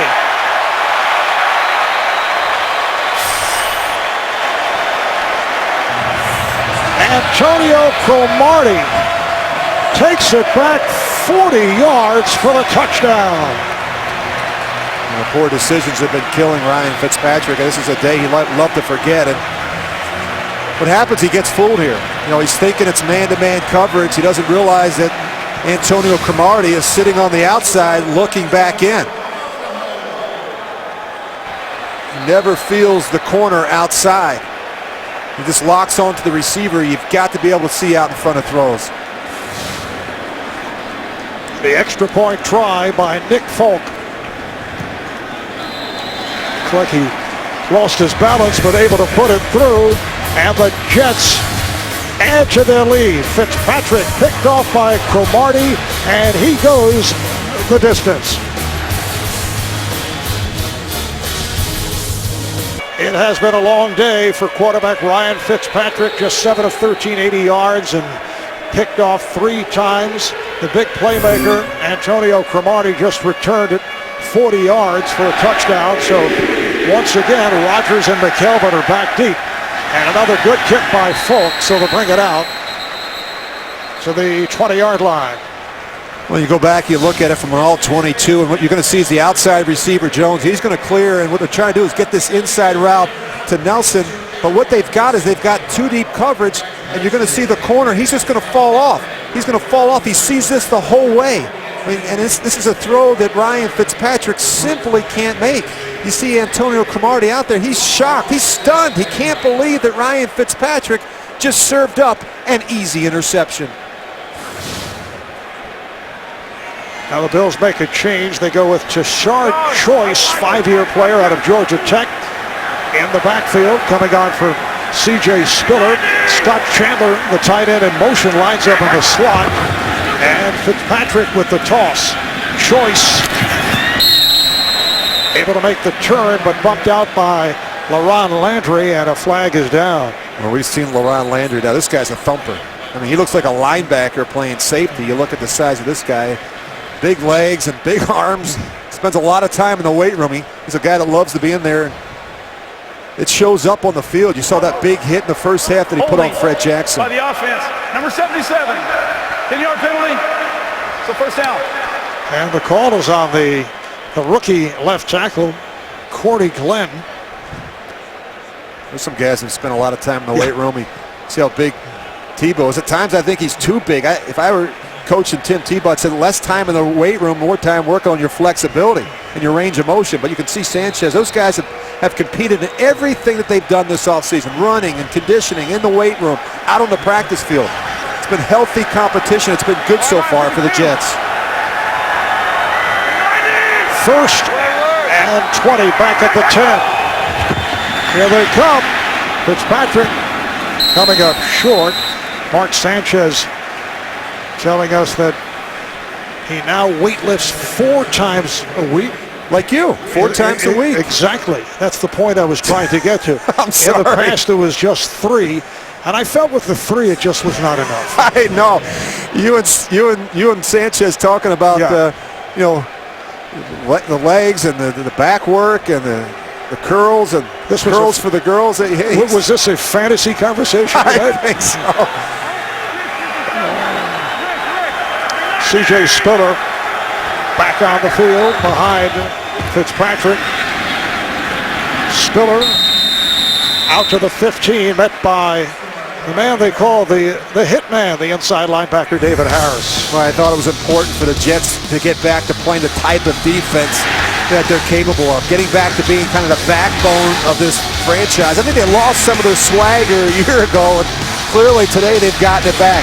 They have taken advantage of some really poor decisions by Ryan Fitzpatrick. And last year, as it turned out, with the Jets winning both games against Buffalo, Fitzpatrick actually played well. I think sometimes he presses. At times we talked about taking unnecessary risk. When they get behind in games is really where the interceptions show up. 3rd and 15, and off the screen, not much there as Spiller is stopped. Stopped for a loss. Tackle made by Ellis Langster, 3-year man out of West Virginia, lost 5 on the play, and now Jeremy Curley backpedals and will await the punt. Brian Mormon will boot it out of his end zone. Curley, who had that 66-yard return back in the first half.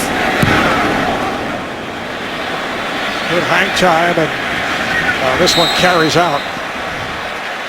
So the Jets will have excellent field position.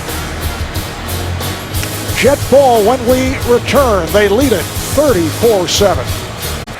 At halftime, nice moments here at MetLife Stadium. Hall of Famer Curtis Martin had his number retired. Hall of Famer who had that wonderful speech up in Canton this summer, and joined by Joe Namath and Don Maynard on hand for the ceremony. What an incredible player this guy was. I think of Curtis Martin, 10 straight 1,000-yard rushing seasons, 5 Pro Bowls, and I think of a guy who was tough, durable, dependable, and he a man of few words. I think his actions spoke louder than words. It's just a really terrific football player and a tremendous accomplishment. And here is the flea flicker, and Sanchez able to complete. They come right out with some chicanery. Stephen Hill, who has had a superb day, makes the catch. Covered by the right corner, the rookie Stephon Gilmore. It's a 28-yard play. This is really good to see because they really don't fool the Buffalo Bills. You're going to see right here, Sanchez throws this one up, and a nice adjustment by Hill coming back to the football. Actually, pretty good coverage there by the Buffalo secondary. They didn't fall for the flea flicker, but just a nice adjustment for Sanchez and Hill. 4th catch for Hill. Green running into his own man. The play just continues as officials try to break things up. Play was actually blown dead. And Stephen Hill, 4 catches, 72 yards, including a touchdown. Well, Stephen Hill's impressive so far. I know he's struggled in the preseason, but he's looked really sharp. You just watch after the play, some shenanigans going on. Ruling, he's just trying to carry out his block, and Jarvis Bird not at all happy with the young tight end. Ball spotted at the 19 on a 3-yard gain, and now Green gets the call again. Picked up 2. Nick Barnett, the weak side linebacker, making the stop. A good look at Tony Sperano. This is when it's fun to call plays. You're up 34-7. You're playing with the house's money, and you can be aggressive. You can take some shots. Boy, they've just dominated time of possession. Look at how they've been able to work on this part of the field most of the day. 6 minutes gone by in the third. It's been all Jets right from the start. Deep drop by Sanchez and completes. Again, it's Hill. The question is, did he get in? Yes, he did. Touchdown, Jets. Looked like he made contact with the pylon. It's a 17-yard pass play, and the Jets lead it 40-7. Boy, I've been so impressed with some of these young receivers for the New York Jets, and one of them being Stephen Hill. Look at the speed, the separation. He catches the ball away from his body. Now watch him finish. And I thought it was going to take some patience for the Jets because he had limited playing experience in a kind of a non-conventional offense at Georgia Tech.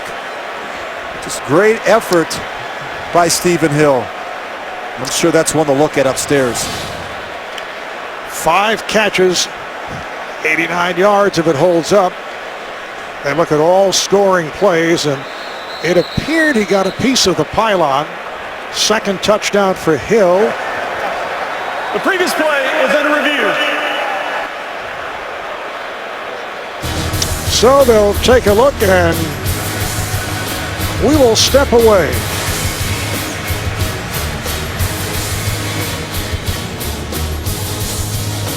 "6'4" rookie out of Georgia Tech, a second-round draft pick, and actually drafted to help fill the void of Plexico Burris. The ruling on the field stands. It's a touchdown.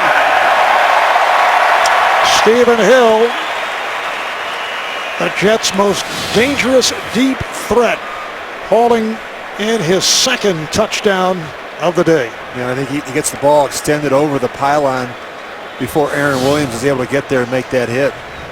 It's a terrific effort by the rookie. How happy is Mark Sanchez now to have another target opposite Santonio Holmes. You know, there was concerns about Stephen Hill. He struggled through the preseason. He put some balls on the ground. He had some drops, but he's looked fantastic here today. So Nick Folk gives the Jets a 41-7 lead early third quarter. The 41 points scored by the Jets thus far today, the most they've put up since back in November of 2008, a 47-3 victory over St. Louis. Folks' kick comes up shorter, played by McKelvin, and taken down across the 20-yard line. 23-yard return. Coming up next, Serena Williams looking for her 4th U.S. Open and 15th career Grand Slam title as she takes on top-seeded Victoria Azarenka in the Women's Championship. And yesterday at 4 p.m. Eastern, I should say tomorrow at 4 p.m. Eastern, Novak Djokovic looks to win his 2nd straight U.S. Open title against Andy Murray, who tries to become the first British man to win a Grand Slam in 76 years. Djokovic defeating David Ferrer earlier today to advance to the championship. I know your daughter Danielle plays high school tennis. You've been giving us some serves on her, some tips with her serving abilities. And she'll be watching, trust me. C.J. Spiller, stopped by Bart Scott, picked up 5. I think Azarenka's going to have her hands full with Serena Williams. Just watching Serena serve and volley, and she's a handful out there. Good look at the quarterbacks over there having some fun on the sidelines between them. 3rd string quarterback Greg McElroy and 52's the mic. Here's Spiller, trying to go wide, and does pick up the first down. Antonio Cromartie forced him out of bounds. As it turned out, the one touchdown that was scored by the Jets during preseason, and so much for preseason, was in that final game against the Philadelphia Eagles, and it was 3rd string quarterback Greg McElroy who accounted for it. Isn't it amazing? You look at an offense that really struggled through the preseason, and there's a lot of questions as to how it was going to work out for them today. And 35 possessions, they couldn't find the end zone, and quarterbacks got sacked 22 times, and yet today the protection's been outstanding. Quarterbacks have looked good. The passing game has been off the charts. first down for Buffalo off the play fake. Lots of time for Fitzpatrick. Catch is made at the marker, but he's out of bounds. Stevie Johnson, well covered by his good friend Darrelle Revis. And we talked about how important it would be for the Bills to get off to a fast start. And you just look at total domination by the Jets. They've won 5 in a row. I always say that I think it's important to be able to win in the division, and they've not been able to do that. You look at the problems that Buffalo has had, and it just 4 straight losing seasons. Last place finishes in the division, of course, 1-5 a year ago.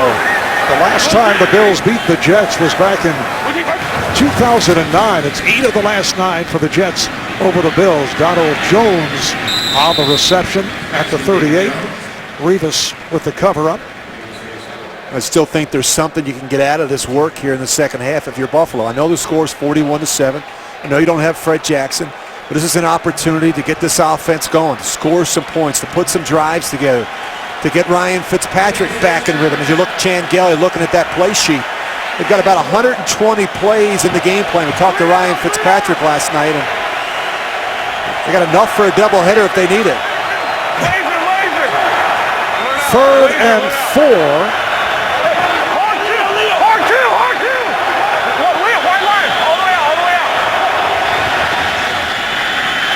Fitzpatrick nearly picked off on the deflection. It's handled by David Nelson, and a first down.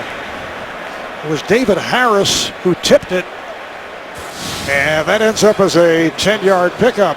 And the problems are that the balls have been behind the receivers. He's not doing a good enough job feeling that flat defender. And too many of these Jets defenders, whether they be linebackers or corners, have been able to sneak back under some of these throws. Rex thought he had another interception going. First and 10 for Buffalo at midfield. And again to the ground, Spiller. Spiller gets a good block. He's to the 30, down to the 20, down to the 10, down to the 5. Beautiful moves by Spiller, breaking tackles, and it was Cromartie who finally chased him down, preventing the touchdown. Remember, it's been a tough go of it for C.J. Spiller the first couple of years, but this is just great effort. And you just look at the speed. And watch Ryan Fitzpatrick now get out in front. He makes the cut block on Jeremiah Bell, which allows C.J. Spiller to get up on the second level. Good effort by your quarterback. 51-yard run by Spiller. First and goal at the 2. Choice and McIntyre in the backfield. McIntyre the fullback. There's Choice.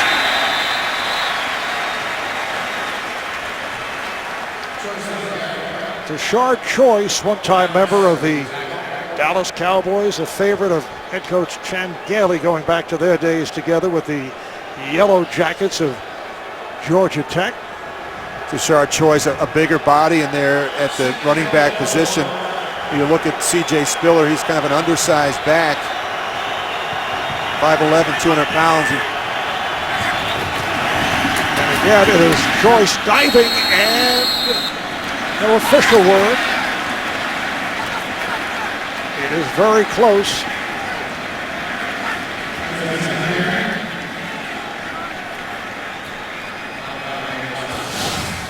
I know Choice felt that he was in, but they say no, it is just inside the 1. Well, they said that knee was down before that ball crossed the goal line.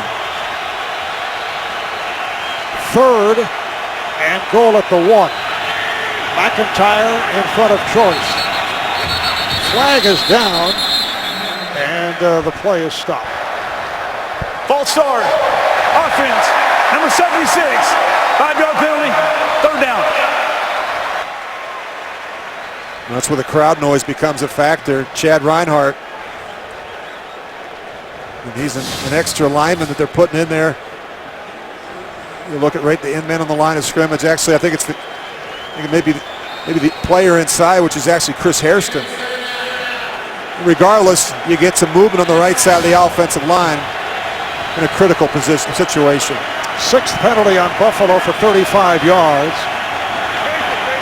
Third and goal from outside the 5-yard line. Fitzpatrick throws end zone. Touchdown. Scott Chandler, the tight end, makes the catch. It's a 5-yard touchdown pass play. You think you're up 41-7 and you wouldn't see pressure. You always talk about you live by the blitz and you die by the blitz, and you're gonna see it. You're gonna see it come off both sides. They bring safeties, and Ryan Fitzpatrick does a nice job sitting in there. This is an all-out blitz. They've got no one in the back end to cover, just man-to-man, and goes to his big tight end, Scott Chandler, in the corner of the end zone. Chandler at 6'7", working against the 5'8" defensive back Isaiah Trufant. Point after by Lindell. So Buffalo, 9 plays, 77 yards. The drive going 5 minutes, 12 seconds, capped off by the catch by Chandler. 4:26 remaining third quarter here at MetLife Stadium, East Rutherford, New Jersey, on a beautiful 78-degree day in the New York metropolitan area. And the Jets with a 41-14 lead on Buffalo. The kickoff from Potter. This is what he did throughout the preseason. Stephen Hill has had a spectacular day, 5 catches, 89 yards, 2 touchdowns. And Rich, would you describe his pregame drill to us? A little different, trying to save those legs, but at the same time really focusing in on that ball and catching the ball at its highest point. Look at the eyes, bringing it in every time, 2 hands on the ball. And just, you want to develop good habits as a young player, and it's good to see from Stephen Hill. Yellow 30! Yellow 30!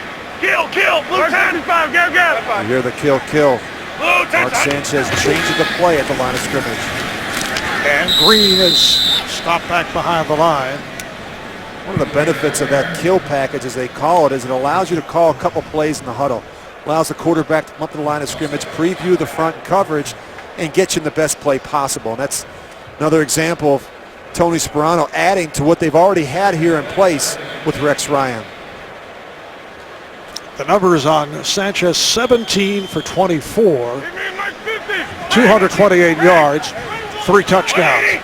It's a big day from Mark Sanchez. And he just looks so much more in control of things. You watch him in practice. You watch him get these young receivers lined up. Completes for the first down. Went the middle to the tight end, Jeff Cumberland. And I just see Mark Sanchez playing faster. You watch him with his progressions. You watch his eyes. He's doing a much better job just directing this offense. And I see a more confident Mark Sanchez. I think he took to heart the fact that they brought in Tim Tebow. He took that as a challenge. I think he's really responded. And I know you're well acquainted with Mark Sanchez. I recall how Brian Schottenheimer, the Jets' one-time offensive coordinator, brought you in several years ago to work with Sanchez. Green breaks a tackle and works his way across the 35-yard line. What do you see now that you did not see at that time? Well, first of all, Marv, you see how that worked out for Brian Schottenheimer. He's no longer the play caller here in New York. They've got him up there in St. Louis working with Sam Bradford. I just have seen steady improvement from Mark Sanchez. The numbers may not jump off the charts in terms of completion percentage and the touchdown to interception ratio, but I know he's worked very hard this offseason. I think he's really bought into what Tony Sperano has brought to this offense. He's embraced the change. I see a different Mark Sanchez here today. Green coming up short on a first down, went for 3 on the play. I know it's thrown around very frequently, and Eli Manning last year answered the question, and it's certainly too early for Mark Sanchez to be thinking off one game, but can you see down the road that he is in the elite class of quarterbacks in the NFL? Well, I think you need to see more of his body of work this season, and I think clearly physically he has the ability. I don't think that's the issue. I think the thing that has held Mark back has been some of the decision making and those things that he has to get cleaned up. If he can do that, there's no reason why. He's got the arm strength, he's got the mobility, he's got the toughness. This guy's missed just 1 start in his first 3 seasons. Timeout is called by the Jets. Well, nobody knows the game like a quarterback. That's what you've been telling me here for the last couple of years, Rich. You can join Rich along with Phil Simms and Steve Berline with host Adam Shine on the premiere of NFL Monday Quarterback. That's tomorrow at 5 Eastern, only on CBS Sports Network. It is the debut show. Phil, I'm told, is hosting the wrap party at his palatial estate. We are New really Jersey. excited. I think we've got a stable of quarterbacks at CBS in the studio as well as out doing games each week. I think it gives us a unique insight as to what's going on with each of these teams. We're out there at practice, visiting with the players and coaches each week in different NFL cities. I think it's going to be a terrific show. 3rd down and 1. Green. It appears he has the first down. Stopped by Denara Searcy. And now here comes Tim Tebow, who we have not seen for quite some time. This is really a telling graphic. Look at the time of possession. Fairly close. Not a huge difference in terms of total yards, but look at that. 4 turnovers. That's really been the story in the game. The fact that the Jets have been able to capitalize on all 4. So Tebow in at quarterback. He has Green to his left. And Tebow will look to run.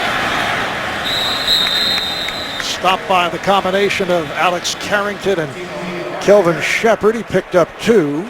Well, a couple things here. When you look at Tebow's impact on the game, not huge. The Buffalo Bills have done a nice job preparing for Tim Tebow. That's very clear. But where I think Tim Tebow can really help the Jets is late in games when they have a lead. When you can bring this guy in and let him smash it up in there and wear down a defense with that fresh body.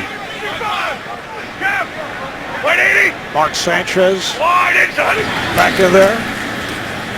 Green finding some running room at midfield. Stopped by the strong side linebacker Arthur Moat. So Green picks up another 4. So now we are seeing pound and ground as this 3rd quarter comes to a close. Or ground and pound. Or pound and ground, depending on it all works. When you're winning 41-14, you can do whatever. But this Tebow factor, I think, is important. Regardless of how many snaps he plays, every team is now going to spend extra meeting time and practice time preparing for Tebow. So that's the end of the 3rd. 41-14. Jets lead the Bills. Will return to East Rutherford, New Jersey after this message and a word from your local station. I'll look at the line score with the Jets getting to things early. 27-7 lead at the half. 4th quarter underway. Here's Sanchez to throw. And runs it out of the pocket and then loses the football. Penalty marker is down. Looked like Chaz Schillens was able to cover up on it for the Jets. Holding offense, number 74, 10-yard penalty, still 3rd down. That's the Pro Bowl center Nick Mangold called for the hold. Well, this is one thing that he's going to make him sick when he watches the film tomorrow. Nice job pulling the ball down and running with it. Now put it away. We talk about the turnovers last year and how they were a problem for this football team. Ball security, 26 turnovers alone from Mark Sanchez, 18 interceptions and 8 fumbles. They've got to get that cleaned up. Ironically, you look at Tim Tebow. Tim Tebow fumbled 13 times last year. That's something they've got to work on. When these guys pull the ball down, you've got to carry it high and tight like a running back. Jets with a 3rd and 13.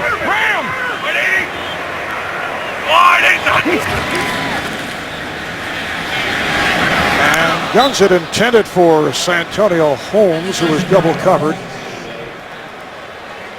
And the Jets will punt for the first time today. And they have a new punter, Robert Malone,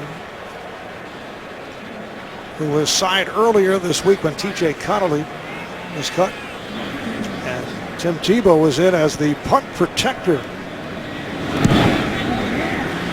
McKelvin is back for Buffalo. Got the good hang time, and it is down inside the 5. Robert Malone is playing with his 5th team since back in 2010. He's made the rounds. It's a 55-yarder in his Jet debut. Well, the Jets adding to their record book today, 41 points, ties for the most points scored in Week 1 in team history. They hit the 41-point mark on 3 other occasions. Buffalo starting out from its 4-yard line. The running back is C.J. Spiller. In the absence of the injured Fred Jackson, that pass thrown lone and away and intended for David Nelson. All right, we're set for an update. Let's hear from JB and Boomer. Sam Bradford showcasing that arm, Boomer. Jamie, let me check my notes that Marv worries so much about. Oh, look at it. It's Brandon Gibson over the top from Sam Bradford. An upset in the making. Games being played in Detroit. 19-13, awaiting an extra point try by the St. Louis Rams. Back to you, Marv, as I check my notes. See, Boomer, that was actually a compliment that you're so well prepared. Spiller takes the handoff, and he is tripped up at about the 8-yard line. Picked up 4, met by Antonio Cromartie. A minute gone by in the 4th quarter. Marv Albert, Rich Gannon from MetLife Stadium on opening Sunday of this 2012 NFL season. Career high numbers for C.J. Spiller, helped by that 55-yard run in the 3rd quarter. We're going to look at Antonio Cromartie coming off the field with an injury. And looks like the Jets are calling Timeout. for time. So we'll take a break. Jets 41, Bills 14. Back in a moment. Bills to the line with a 3rd down and 6. Fitzpatrick again out of the shotgun formation.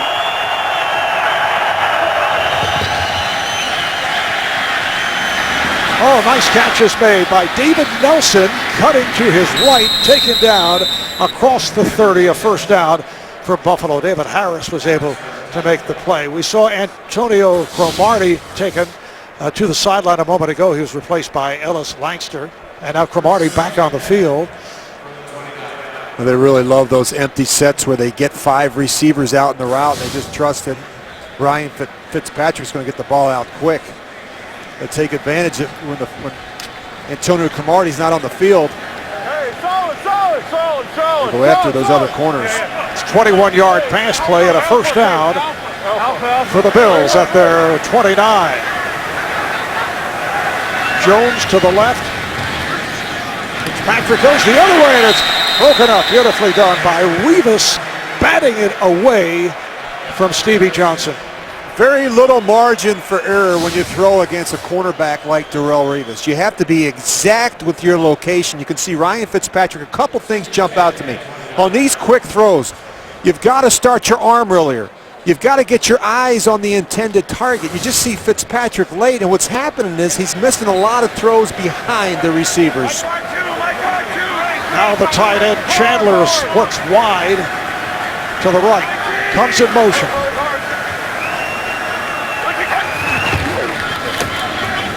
Spiller got a follow-up blocker and then runs it out short of a 1st down, and the flag is down. Landry ran him out. Might be a 2nd flag that was tossed.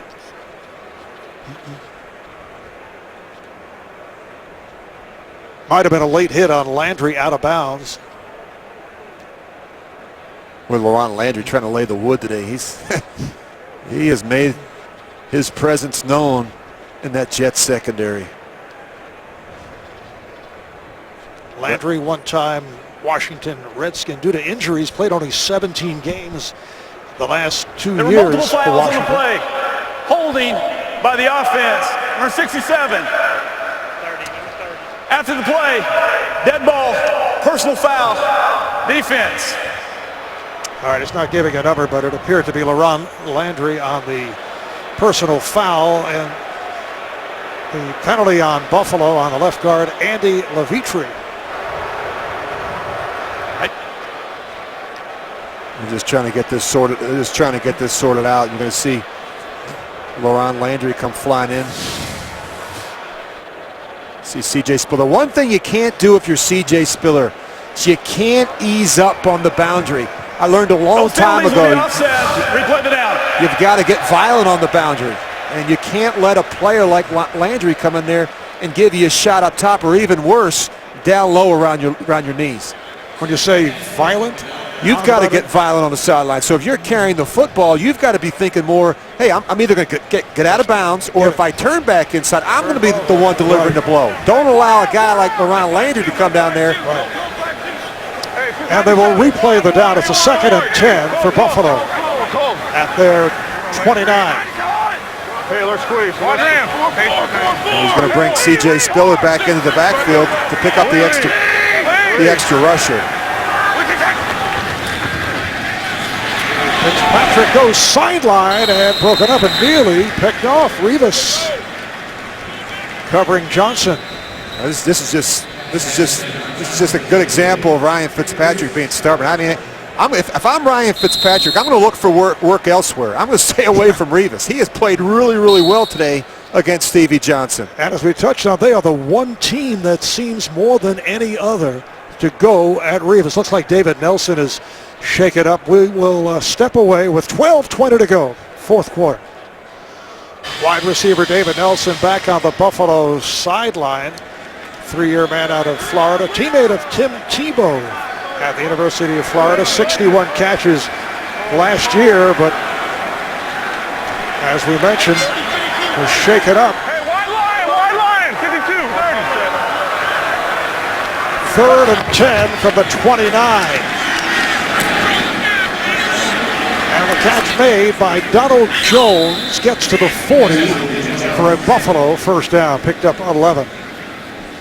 Ryan Fitzpatrick loves to operate out of the gun, and you're not the tallest quarterback, and when you operate out of the gun and you have those quick throws, well, you really got to get your hands on the laces and get the ball out quick. And what we're seeing is he's missing some throws behind, because it seems like it's taken some time for him to get not only through his progressions, but for him to get that ball out.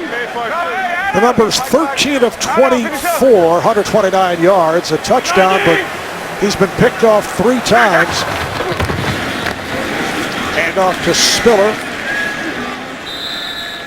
Well, it's not too late to play NFL.com fantasy football. You can sign up today for the official fantasy game of the NFL at NFL.com/fantasy.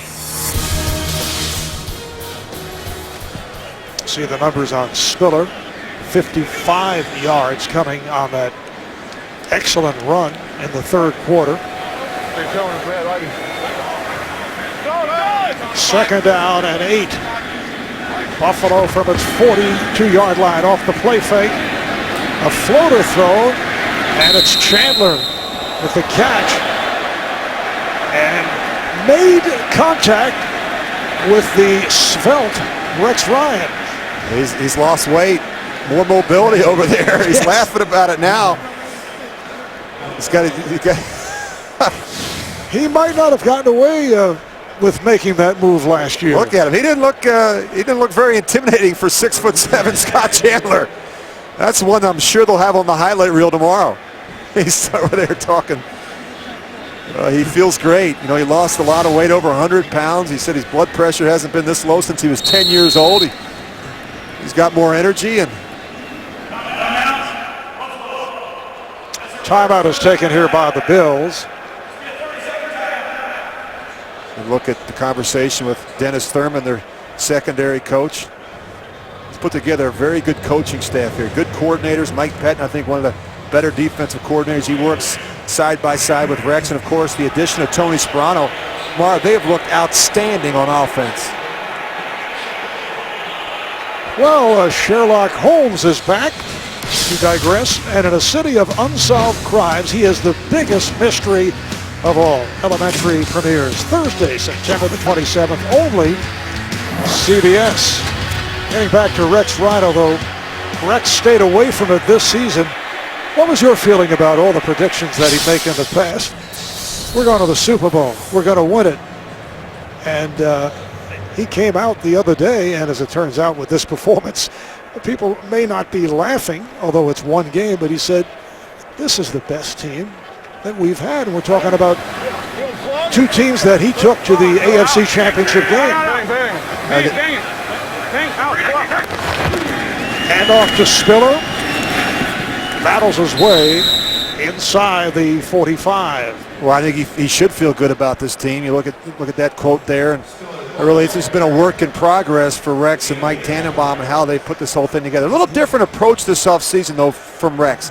You know, he spent the first couple months focusing on toning down his predictions and really rebuilding that locker room chemistry, particularly on the offensive side of the ball. Went out and got a new wide receivers coach that I think has done an outstanding job. Sanjay Lau, he came over from the Raiders, a new offensive coordinator. He's made some significant changes that I think should help this football team. 2nd down and 4, and Spiller finding running room, gets inside the 30 for a first down. Rivas tripped him up, 14 yards for Spiller, and Rivas slow to get up. 166 yards rushing now for C.J. Spiller in his 3rd year out of Clemson, a first-round draft pick 3 seasons back. At some point, if you're Rex Ryan, you got to think about getting guys like Darrelle Revis out of the game. I mean, you got a 41-14 lead here with 9:27 in the 4th quarter, and you can see, I think the one bright spot today has been the running of C.J. Spiller. And this guy is a home run hitter. He's got very unique speed. Once he gets up on that 2nd level, he can really cause some damage. Deuce, 5-2. 5-2. Bills have 1st and 10 at the Jet 30-yard line. Donald Jones flanked to the right side. Deep drop by Fitzpatrick, and completes to Jones inside the 20-yard line, and there is a flag thrown. Personal foul. Roughing the quarterback. Defense number 98. 15 yards and then run. First down. That's the rookie out of North Carolina, first-round draft pick Quentin Coples called on the personal foul. Well, you can't hit him up around the head. You look at Quentin Coples, and you'll see him at the top of your, right there in the middle of your screen, right there. And I think that's the right call. You know, this guy I thought was the most talented pass rusher in the draft. He just needs to learn to ratchet up that intensity if he wants to stand out at this level. This is not the ACC. Rex Ryan keeps reminding him of that, and that's been an area where he's got to get better. He talked about a standard and then the Jet standard.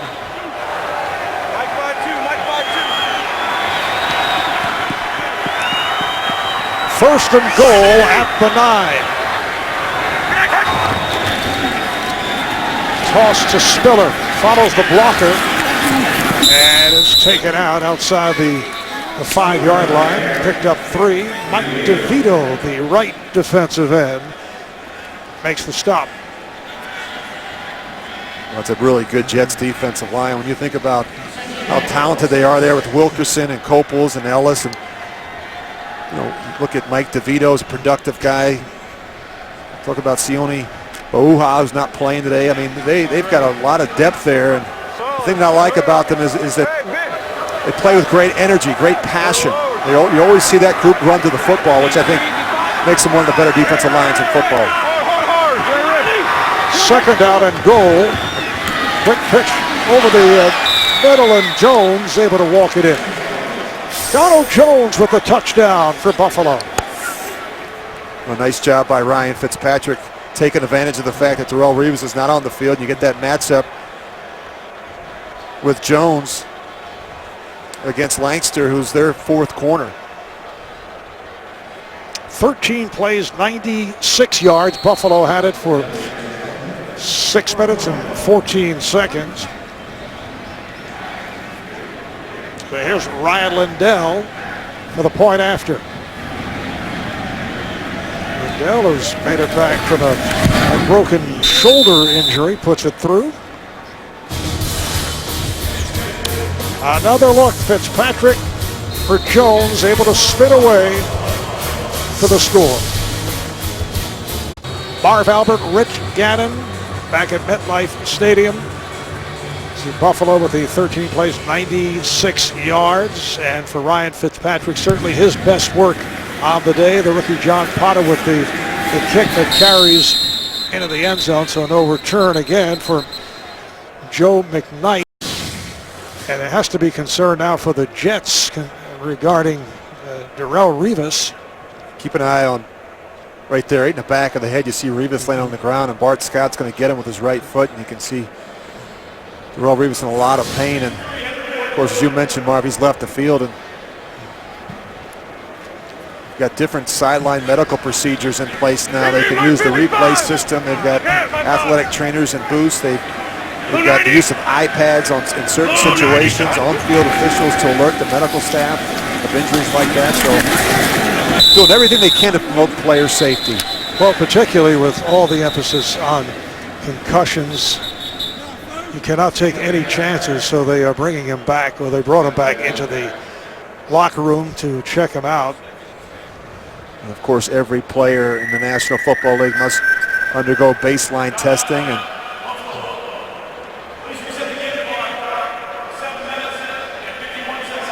7:51. Timeout is being called now by the Bills. All right, we have a update on the Jacksonville Jaguars, Minnesota Vikings. Let's go to JB and Boomer. Boomer, the question is why? Why not? Blaine Gabbert, look at this. Cecil Shorts, 25 seconds to go in the game, and the ball was snapped. He catches the ball. They go for two. They make it 23-20. Blaine Gabbert leads his team to the lead with 7 seconds to go in the game. Nice throw, nice catch. Jacksonville getting ready to win their first of the season. I'm sure Marv and Rich are probably asking how. Back to Marv Albert, Rich Gannon. Well, we'll get a look at Jacksonville against Houston next week. How about the Texans, kind of the outside choice for the possibility to make it from the AFC to the championship game and perhaps the Super Bowl? well, we saw a team that made it to the postseason for the first time a year ago, and they're up 30-10 right now on the Dolphins, and they've got a great defense and a healthy Matt Schaub back at quarterback. Second down and 10. And you see the flags come flying. Looks to be the right guard, Brandon Moore. False start by the offense. Number 65. 5-yard penalty. So second down.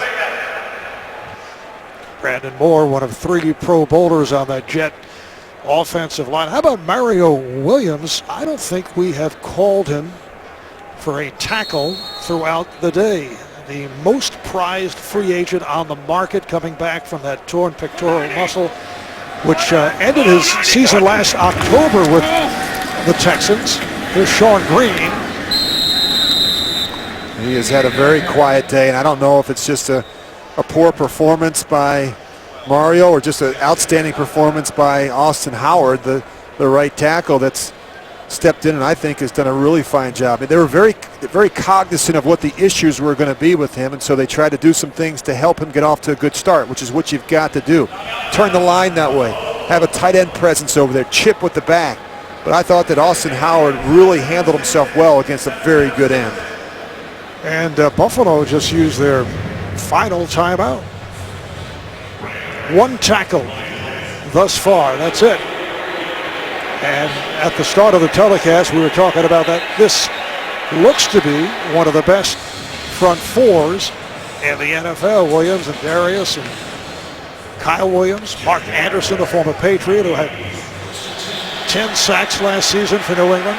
I think it's hard to evaluate maybe the defensive performance. I mean, you look at the turnovers, they were a huge story in this game. Field position, sudden change of possessions, and you know, it's difficult when you fall behind. And now all of a sudden you've got to defend the run. And you've got Tebow sprinkled in there. And they've been able to use more of that because they've had a lead now. And that takes away the ability for guys like Mario Williams and Mark Anderson to rush the passer.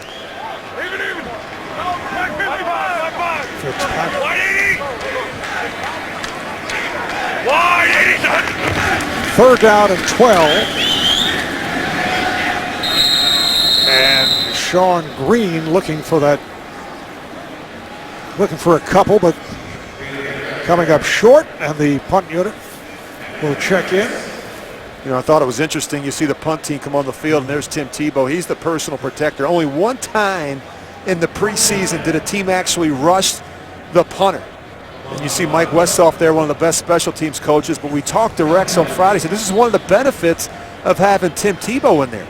And that'll allow a guy like Robert Malone to really take his time. He's not going to see as many rushes. You see both Buffalo in a return mode. double on both of the Flyers on the outside. And he was able to blast one before. Here's the return by Kelvin to the outside, picks up a block, and that is pushed out of bounds. Pushed out by the long snapper, Tanner Purdom. 48-yard punt, 27-yard return. Well, not a ton of production from Tim Tebow, but they've moved him around. First play of the game, they've got him in there at wide receiver. Now you see him faking the sweep. He's running up inside. We didn't see him throw the football at all today, but we saw him in there even as a personal protector, and I think it's just the idea of him being on the field and how that changes the dynamics. It's extra time to prepare for a defense.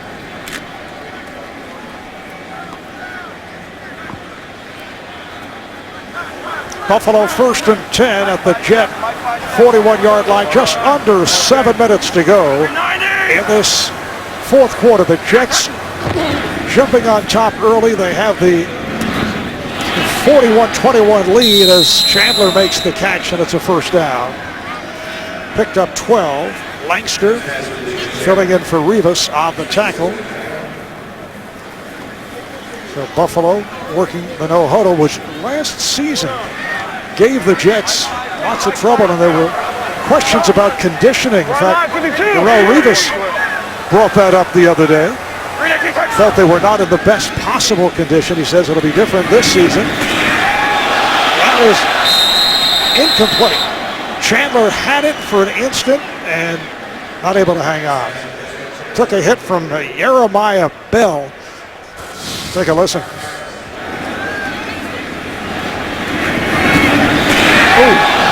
Well, they've got some safeties now that'll hit you and get your attention. Jeremiah Bell and Ron Landry.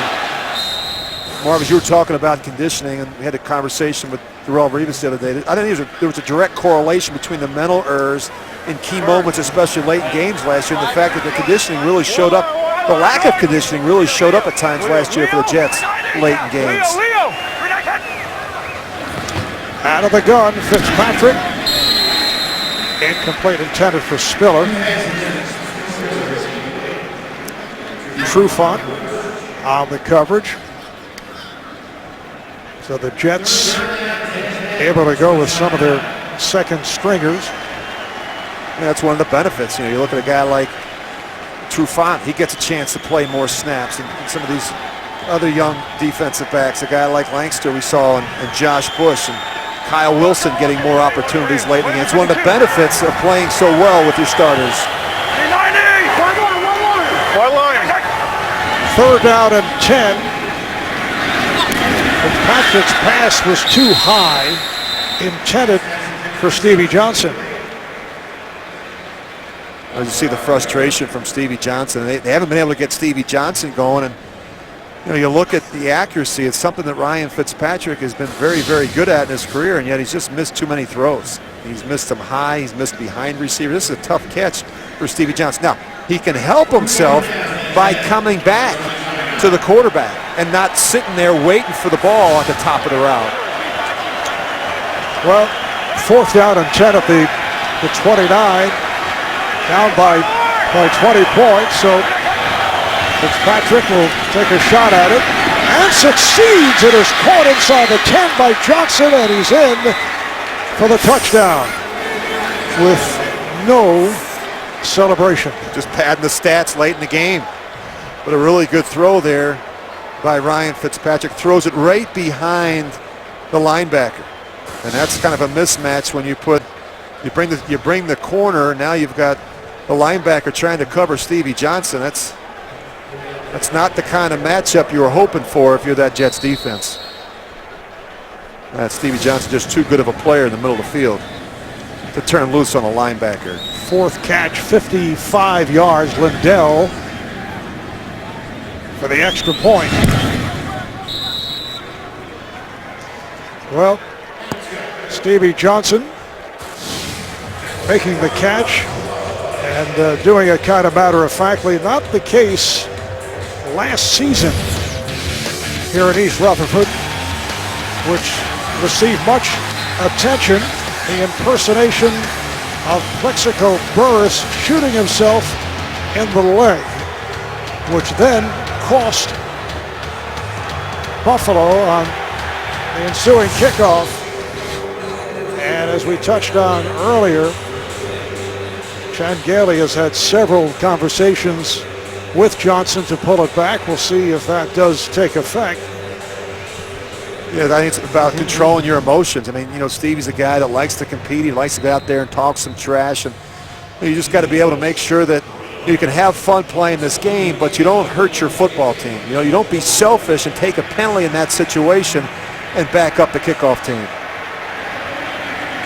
Just under 6 minutes to play in the fourth quarter. As you see the last 4 possessions by Buffalo with 3 consecutive touchdowns and what has to be considered garbage time, although they're still very much in the game at this point. I always say the more you can do. Good look at Tim Tebow on the hands team trying to return this onside kick. He's at the far side of the field. Kick it right to him.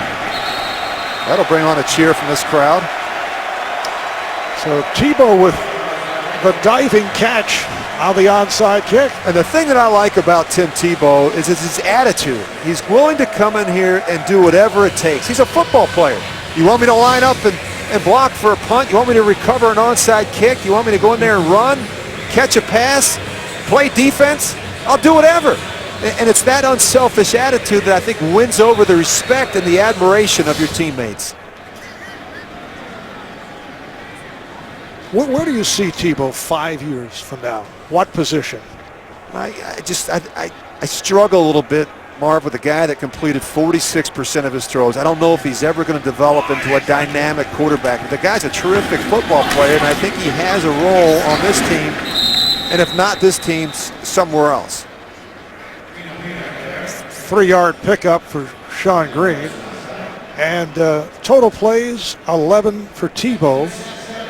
At quarterback 7 times. He rushed 3 times, 7 yards, and just made that grab on the onside kick. But think about the extra time that teams are going to have to spend during the week in the meeting room, with the installs, through walkthroughs, on the practice field, preparing for this Wildcat and Tim Tebow.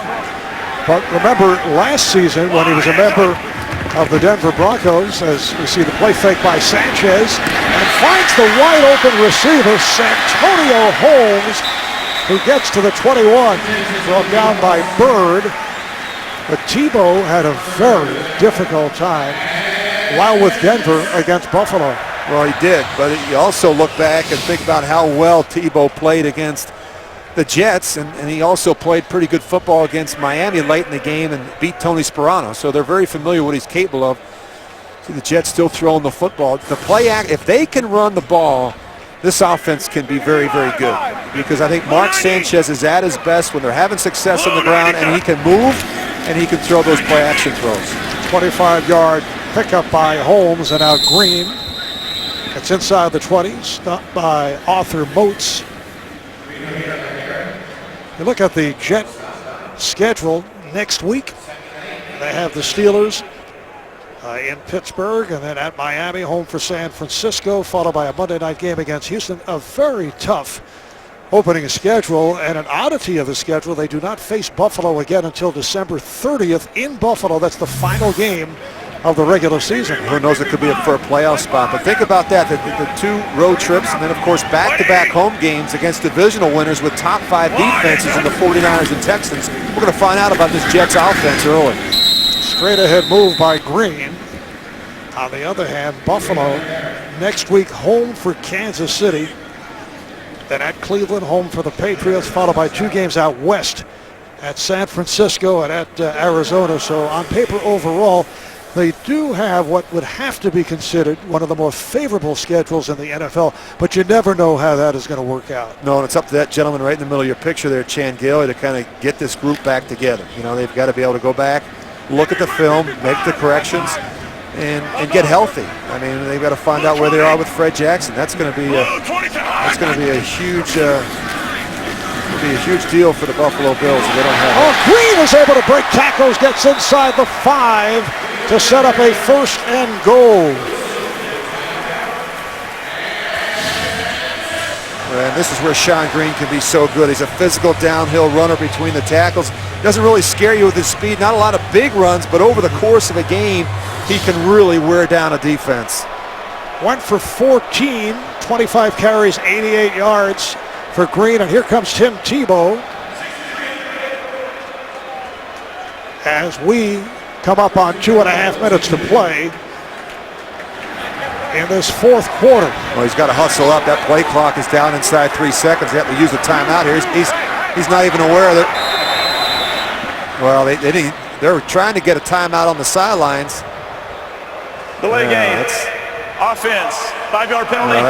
You can see the frustration from Rex. Part of that is on the coaching staff because they got that play in late. Took them a little while to get Sanchez off the field. Then when Tebow came in, you saw him looking at that wristband, a little bit of communication issue in terms of getting them out of the huddle and getting lined up. And when you're dealing with the shuffling of the Wildcat, wouldn't you expect that you would have more of these type of situations with delay of game? Yeah, you got to really do a good job communicating the personnel. Now what happens is when Tebow's in the game, he's able to have that quarterback headset helmet on when he's in there by himself. When he's in there with Sanchez, he can't have that helmet on. And here's Tebow running left, and he's stopped at the 5 by the rookie Gilmore. Just a 2-yard pickup, 2 minutes to play in the fourth. Down to 2 minutes to play in the fourth. Mark Sanchez back on the field for a 2nd and goal, now back at the 6. Yeah, you got to give Sanchez some credit for how he's handled this whole issue in the offseason with new offensive coordinator and Tebow, and I think he's really stood up. He's taken more responsibility for this team and this offense, and he's exerted more of his leadership skills, and I think he's looked really, really good today, just in control of things, and he's really thrown the ball well. 19 of 27, 266 yards and 3 touchdowns. Very efficient day for Mark Sanchez. 180. Running backs are Green and Connor. Connor the fullback in front of Green. Green takes it, follows Connor, and he's in. Touchdown! The Terminator, John Connor, leading the way. And apparently the ball came loose.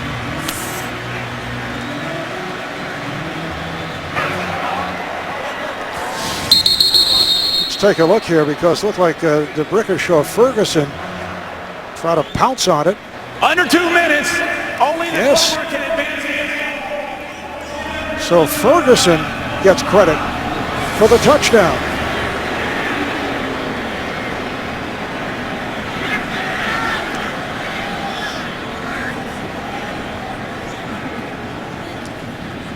Correction.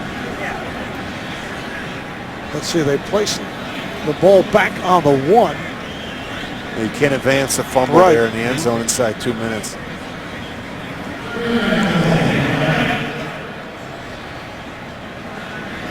Very fortunate that that ball wound up in the hands of DeBrickashaw Ferguson. They'll have a 3rd and goal at the 1. Another opportunity. Under 2 minutes remaining in the game. Only the fumbler can recover it. Otherwise they bring it back. That goes way back to the days of fumbling forward. Dave Casper, the Oakland Raiders. That great, I believe it was a playoff game against Miami.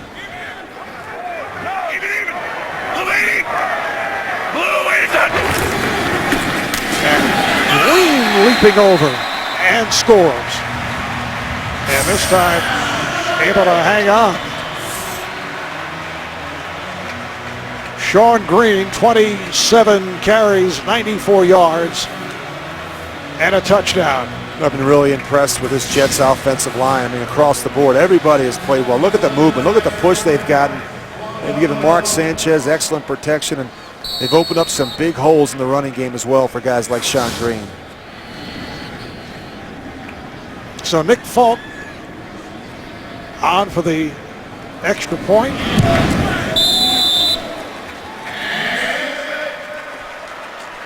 The Jets with a franchise record for an opening day performance by putting up 48 points. Next Sunday, the NFL on CBS features doubleheader games. First, the Ravens and the Eagles.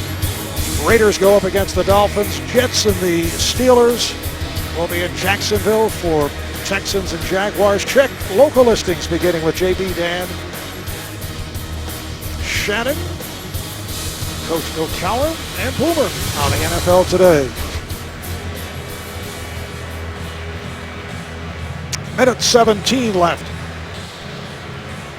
Tony Sperano's a no-nonsense guy. I love how they started the first day in pads. He called 27 straight runs. And I think he got the message across that this was going to be a different offense, getting back to being a more physical offense. And I think he got the message across that maybe Mark Sanchez is not going to lead the league in passing. Although he's been very effective. But you look at the run-to-pass ratio, good balance today. 36 runs, 27 passes, and they've been able to run the ball and stay with it because they've had such a big lead here in the second half.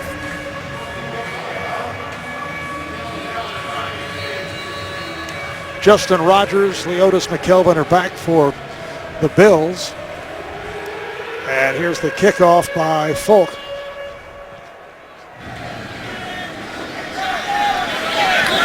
McKelvin will run it out. Puts the speed on, able to hang on as the Jets were batting away trying to knock it free. Picks up 25 yards on that return. Women's final coming up following the NFL here on CBS. Serena Williams looking for her 4th U.S. Open. 15th career Grand Slam title, taking on the top seed Victoria Azarenka in the Women's Championship. It's all ahead right here.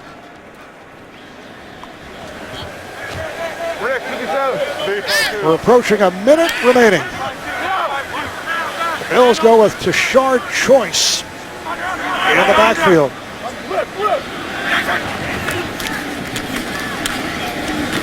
Straight ahead move up to the 25-yard line. Muhammad Wilkerson makes the stop.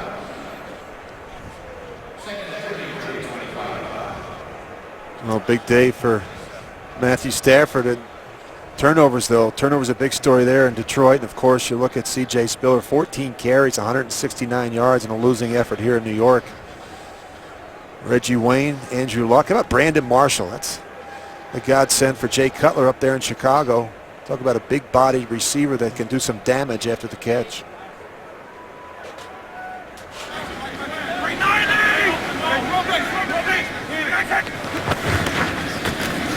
This one winding down as Choice is hauled down back behind the line, and that will do it.